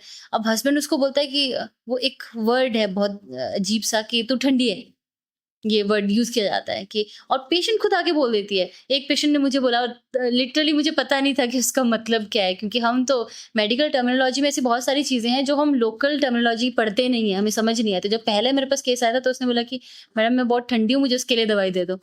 तो मैं भी परेशान होगी कि क्या बोल रहे हैं, तो मैं उसको पूछ रही हूँ आपकी बॉडी ठंडी रहती है क्या? मुझे वो टेम्परेचर का सोच रही थी मैं, बट फिर उन्होंने पूरा एक्सप्लेन किया। तो उसके बाद हमने फाइंड आउट किया कि प्रॉब्लम क्या है। उसको स्ट्रेस बहुत ज़्यादा रहता था, और एक बहुत मेजर चीज़ जो हमने थोड़ी देर पहले भी डिस्कस करी थी, इंटरेस्ट खत्म हो जाता है because of lack of foreplay. उसका हस्बैंड उसे फील ही नहीं करवा रहा है, इम्पॉर्टेंट फील नहीं करवा रहा है, और वो उसको ना अच्छे से ट्रीट करता है। अब एक इंसान ना हर समय, आप भी कभी ना कभी इन्फीरियरिटी कॉम्प्लेक्स रहता होगा, आपको किसी चीज़ से इन्फीरियर फील कर लेते हैं, कई बार हमारा बॉडी अच्छा नहीं, हम अच्छे दिख नहीं रहे हैं, ये सब चीज़ें। अगर आपका पार्टनर आपको अच्छा नहीं फील करा रहा है, वो आपकी तारीफ ही नहीं कर रहा है, ये तारीफ वाला भी लड़कियों के लिए बहुत ज़्यादा ज़रूरी होता है। आप उसकी तारीफ नहीं करते हो, बट हाँ रात को आपको चाहिए कि हाँ अभी काम है एक, ये बहुत सारे केसेस आते हैं। फीमेल सीधा बोलती है कि ये तो सेक्स मेरे लिए एक काम की तरह है, जैसे पूरे दिन में मेरे काम है ना, चेकलिस्ट बनाई होती है कि हाँ, मेरे को खाना बनाना है, बच्चों के कपड़े प्रेस करने हैं, बच्चों को स्कूल भेजना है, ये सब चीज़ें करनी है और उसके बाद रात को सेक्स करना है। ये एक काम है, ये कोई एंजॉय नहीं करते। एंजॉयबल चीज़ तो नहीं। इसकी जैसे मेडिसिन आपने बोला कि मांगती हैं लड़कियां, तो ऐसा कोई मेडिसिन भी होती है क्या, या उनको क्या कंसल्ट करते हो आप? उनकी पार्टनर को कंसल्ट उनको पार्टनर की काउंसलिंग करनी पड़ती है वहाँ पे। मेडिसिन कोई नहीं है? मेडिसिन कुछ कंडीशन में होती है जहाँ पे कोई डिजीज की वजह से प्रॉब्लम आ रही है, जैसे कई लोग कीमोथेरेपी चल रही है, जिनकी कैंसर का ट्रीटमेंट चलता है, तो कीमोथेरेपी की वजह से लॉस ऑफ मेडिकल लिबिडो हो टर्म्स जाता है, डिप्रेशन की मेडिसिन अगर कोई लेता है, स्लीपिंग अल्टीमेटली पिल्स जो मेरे लेता को है। समझ आ रहा है कि भैया जो इस सेक्सुअल जो नीड्स के कारण डिसऑर्डर्स यहाँ हो रहे हैं, जैसे जी। आपने अभी बताया लड़कियों को भी होता है, जी, तो दैट इज दिमाग, साइकोलॉजिकल, बिल्कुल। टेंशन, 80% टेंशन, साइकोलॉजिकल, ये और हेल्थ, है ना? अगर ये बिल्कुल। सब कुछ अच्छा है, और भी बेसिकली फिर उसके बाद हमारे पास ऐसे केसेस आते हैं जहाँ पे लड़कियां परेशान होती है, जहाँ लड़के उनको फोर्स कर रहे हैं ड्यूरिंग मेंस्ट्रुएशन, मतलब पीरियड्स पीरियड्स के के टाइम पे, टाइम पे सेक्स करने के लिए फोर्स इज इट करते हैं। सेफ? वैसे बुक्स में ऐसा कुछ नहीं है कि ये अनसेफ है, बट इट्स बिट मैसी, क्योंकि ब्लड रहता है। और दूसरा चीज़, फीमेल को प्रॉब्लम होती है, क्योंकि जब मेंस्ट्रुएशन हो रहा है, जब पीरियड्स आ रहे हैं, तो उसकी बॉडी में बहुत सारे चेंजेस हो रहे हैं, क्रैम्प्स। वैसे ही आपने देखा होगा आजकल होता है ना कि लड़कों को सिखाया था कि इसके लिए चॉकलेट लेके आनी है, टेडी बियर लेके आना है, ये सब चीज़ें लेके आनी है, दर्द हो रही है तो एक मेडिसिन, पेन की मेडिसिन हर जगह पे बताया जाता है। हाँ। वीडियोस में जो यूट्यूब पे रील्स और सब चीज़ें चल रही है, तो अगर पेन की मेडिसिन आ रही है, इसका मतलब उसको पेन हो रहा है उस दौरान। तो जिस समय एक इंसान को पेन हो रहा है, उस समय वो सेक्सुअल एक्टिविटी में इंटरेस्टेड नहीं होगा, ना वो कर पाएगा और उसको ज़्यादा पेन बढ़ जाएगा। But it's completely safe. ऐसा भी होता है कि बहुत बार विमेन के आते हैं हार्मोन आपके पास चेंजेस, केसेस? हाँ, आते हैं। विमेन, ऐसी भी लड़कियां आती हैं जो बोलती हैं कि मेरे को पीरियड्स के टाइम में ही इंटरकोर्स करने का मन करता है, पूरा महीना नहीं करता, पीरियड्स के टाइम में और उससे पहले और उसके बाद ही करता है। तो ये भी बहुत ज़्यादा नॉर्मल है, क्योंकि उस समय बॉडी के अंदर हार्मोनल चेंजेस हो रहे हैं, वो हार्मोन्स आपको हॉर्नी फील कराते हैं। मैं देखता हूँ जैसे टीवी में कि लड़कियां काफी देर तक सेक्स नहीं कर रही, या उस एज में जिस एज में सेक्स की एज है उस टाइम पे नहीं कर रही, तो हार्मोनल चेंजेस के कारण भी ये सारी चीजें, एक्टिविटीज होनी शुरू हो जाती हैं। बिल्कुल। तो उसमें क्या रहता है कि मतलब, इसका because I physique, I saw documentary on हाँ, हाँ, हाँ। डिस्कवरी कि हाँ, ये फलाना फलाना यूएस में ये सेक्स एज है, जी, इतनी देर तक नहीं करते तो ये हार्मोनल लड़कियों को स्पेशली जी। होने शुरू हो जाते। तो ऐसा कोई फैक्ट या मिथ्स, क्या चीज़ है? नहीं, पूरी बॉडी में चेंजेस आते हैं। अगर आप अर्ज है किसी को, सेक्सुअल एज की बात नहीं कर रहे अभी हम, अर्ज की बात कर रहे हैं कि आपको अगर सेक्स अर्जी करना, नहीं आती किसी को? हाँ, वो एक डिसऑर्डर है। हाँ? वो भी एक डिसऑर्डर है। ये एक लड़कियों में एक कंडीशन होती है, ये एक डिसीज़ कंडीशन है, आप एक तरह से समझिए, कि जिसमें अर्ज ही नहीं होती, जो हमने थोड़ी देर पहले बात किया था, loss of libido. Loss of libido इसी को बोलते हैं, जिसमें आपको सेक्सुअल डिज़ायर ही नहीं हो रही है। बट अच्छा। उसका वो किसी न किसी वजह से होती है। उसकी वजह हमने भी बात करी कि हाँ, वो लैक ऑफ आपके हाँ, हाँ। इंटरेस्ट की वजह से हो सकता है, आपके पार्टनर के अंदर आप हो सकता है। अब मेरे पास एक केस आया था जिसमें लड़का, हस्बैंड वाइफ आए, अब हस्बैंड बोल रहा है कि ये बिल्कुल इंटरेस्ट नहीं दिखाती है सेक्सुअल एक्टिविटी में, और मेरे सामने लड़ रहे थे वो लोग। लड़की बोलती, अब एक्सट्रीम हो गया, पहले तो वो बात कर रहे थे कि नहीं मेरा मन नहीं करता, मेरा कभी भी मन नहीं किया, ऐसे बोल रही थी, और लास्ट में आके उसने बोला कि मेरे को तेरी शक्ल ही अच्छी नहीं लगती। तो वो ऐसे कहोगे कि जब वो उसको अट्रैक्शन ही नहीं है उसकी तरफ, वो कैसे उसके लिए फील करेगी। तो ऐसे भी बहुत सारे केसेस होते हैं अरेंज मैरिजेस में। हाँ, हाँ। तो तो ये भी एक लैक ऑफ सेक्सुअल इंटरेस्ट का तो ही मेरा तो केस वही है। क्वेश्चन था कि हाँ हम्म। भैया, इसमें ये भी रहता है कि हाँ, एक एज चल रही है आपकी सेक्स करने की, बट वुमेन होल्ड अप करती हैं, हाँ, तब जाके ये जो आपने ये भी चीज़ें होती हैं, जभी भी आपको किसी चीज़ मतलब सेक्सुअल आपकी अर्ज है, उस समय आपने मास्टरबेशन नहीं किया, या फिर आप सेक्सुअल किसी एक्टिविटी में इंडल्ज नहीं हुए किसी और के साथ में, तो धीरे-धीरे करके आपका मन ही हट जाता है, वो सप्रेस हो जाता है, वो इमोशन सप्रेस हो जाता है। आई थिंक हमारी टीम में से एक क्वेश्चन आया पीछे से, नॉटी एट 40 कुछ कह रहे थे। नहीं, हाँ, ये ये है। ये ये कोट बोला ये जाता है। टर्म है एक, क्योंकि विमेन का स्पेशली ये देखा जाता है कि वो जब अपना 30 क्रॉस करती हैं, 30 के बाद में लेट 30 और 40s में वो ज़्यादा हॉर्नी हो जाती हैं। उस समय सेक्सुअल जो इनकी ये डिज़ायर मेडिकल होती है, फैक्ट है। हाँ, उनकी सेक्सुअल डिज़ायर, ये एक तरह से सर्वे भी हम बोल सकते हैं, और हाँ, मेडिकल भी एक फैक्ट है, क्योंकि बहुत सारी चेंजेस होते हैं इंसान की बॉडी में। अब पहले चाइल्ड बर्थ, शादी करी, शादी के बाद प्रेगनेंसी हुई, फिर उसके बाद चाइल्ड बर्थ हुआ, फिर उसके बाद ब्रेस्ट फीडिंग हुई। इस सब में बहुत सारे हार्मोन चेंजेस हो रहे हाँ, हैं। हाँ। उसके बाद आपका एक स्टडी सा टाइम आ गया, अब जब नॉटी हो आप, गए। यस, तो उस समय पर ज़्यादातर महिलाएँ जो है, उनकी पीक होता है सेक्सुअल अर्जेस का।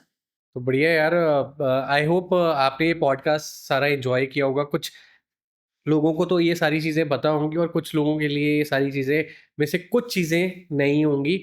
मेरे को भी बड़ी सारी चीज़ें नहीं पता लगी। एंड आपका ओवरऑल आप one liner about this topic कहना चाहें, या लास्ट में कुछ स्टोरी के साथ एंड करना चाहें, या कुछ और चीज़ के साथ एंड करना चाहें, तो क्या कहना चाहेंगे आप? मैं तो बस एक ही चीज़ कहना चाहती हूँ कि सेक्सुअल एजुकेशन बहुत ज़्यादा ज़रूरी है, और आप सिर्फ़ इस पॉडकास्ट से या ऑनलाइन कहीं पे देख के सेक्सुअल एजुकेशन नहीं सीख सकते, नहीं सिखा सकते। हर एक इंसान के लिए सेक्सुअल एजुकेशन अलग हो सकती है, तो ये बहुत ही क्यूरेटिव और पर्सनलाइज़्ड चीज़ें रहती है। एनीवेज़ ये कहानी, एक ये टॉपिक था सेक्स एजुकेशन के ऊपर। अगर आपके पास भी कोई ऐसी कहानी जिससे हम मोटिवेट हो सकें, इंस्पायर हो सकें, एजुकेट कर सकें, या कुछ नयापन ला सकें, तो आपके पास अगर है तो आप हमें व्हाट्सएप कर सकते हैं इस नंबर पर, या फिर आप हमें ईमेल भी कर सकते हैं। इंस्टाग्राम हमारा ये है, वहाँ पर डीएम भी कर देंगे। तो हमारी टीम आपकी कहानी स्टडी करेगी। No doubt we are not so big, but कहते हैं ना, छोटे से ही बड़े की शुरुआत होती है। तो अभी आगे बढ़ रहे हैं। आप सबका साथ चाहिए, आप सबकी कहानियाँ चाहिए, और आ जाइए, ये कुर्सी आपके लिए अगली बार खाली होगी, और हम बातें करेंगे आपस में।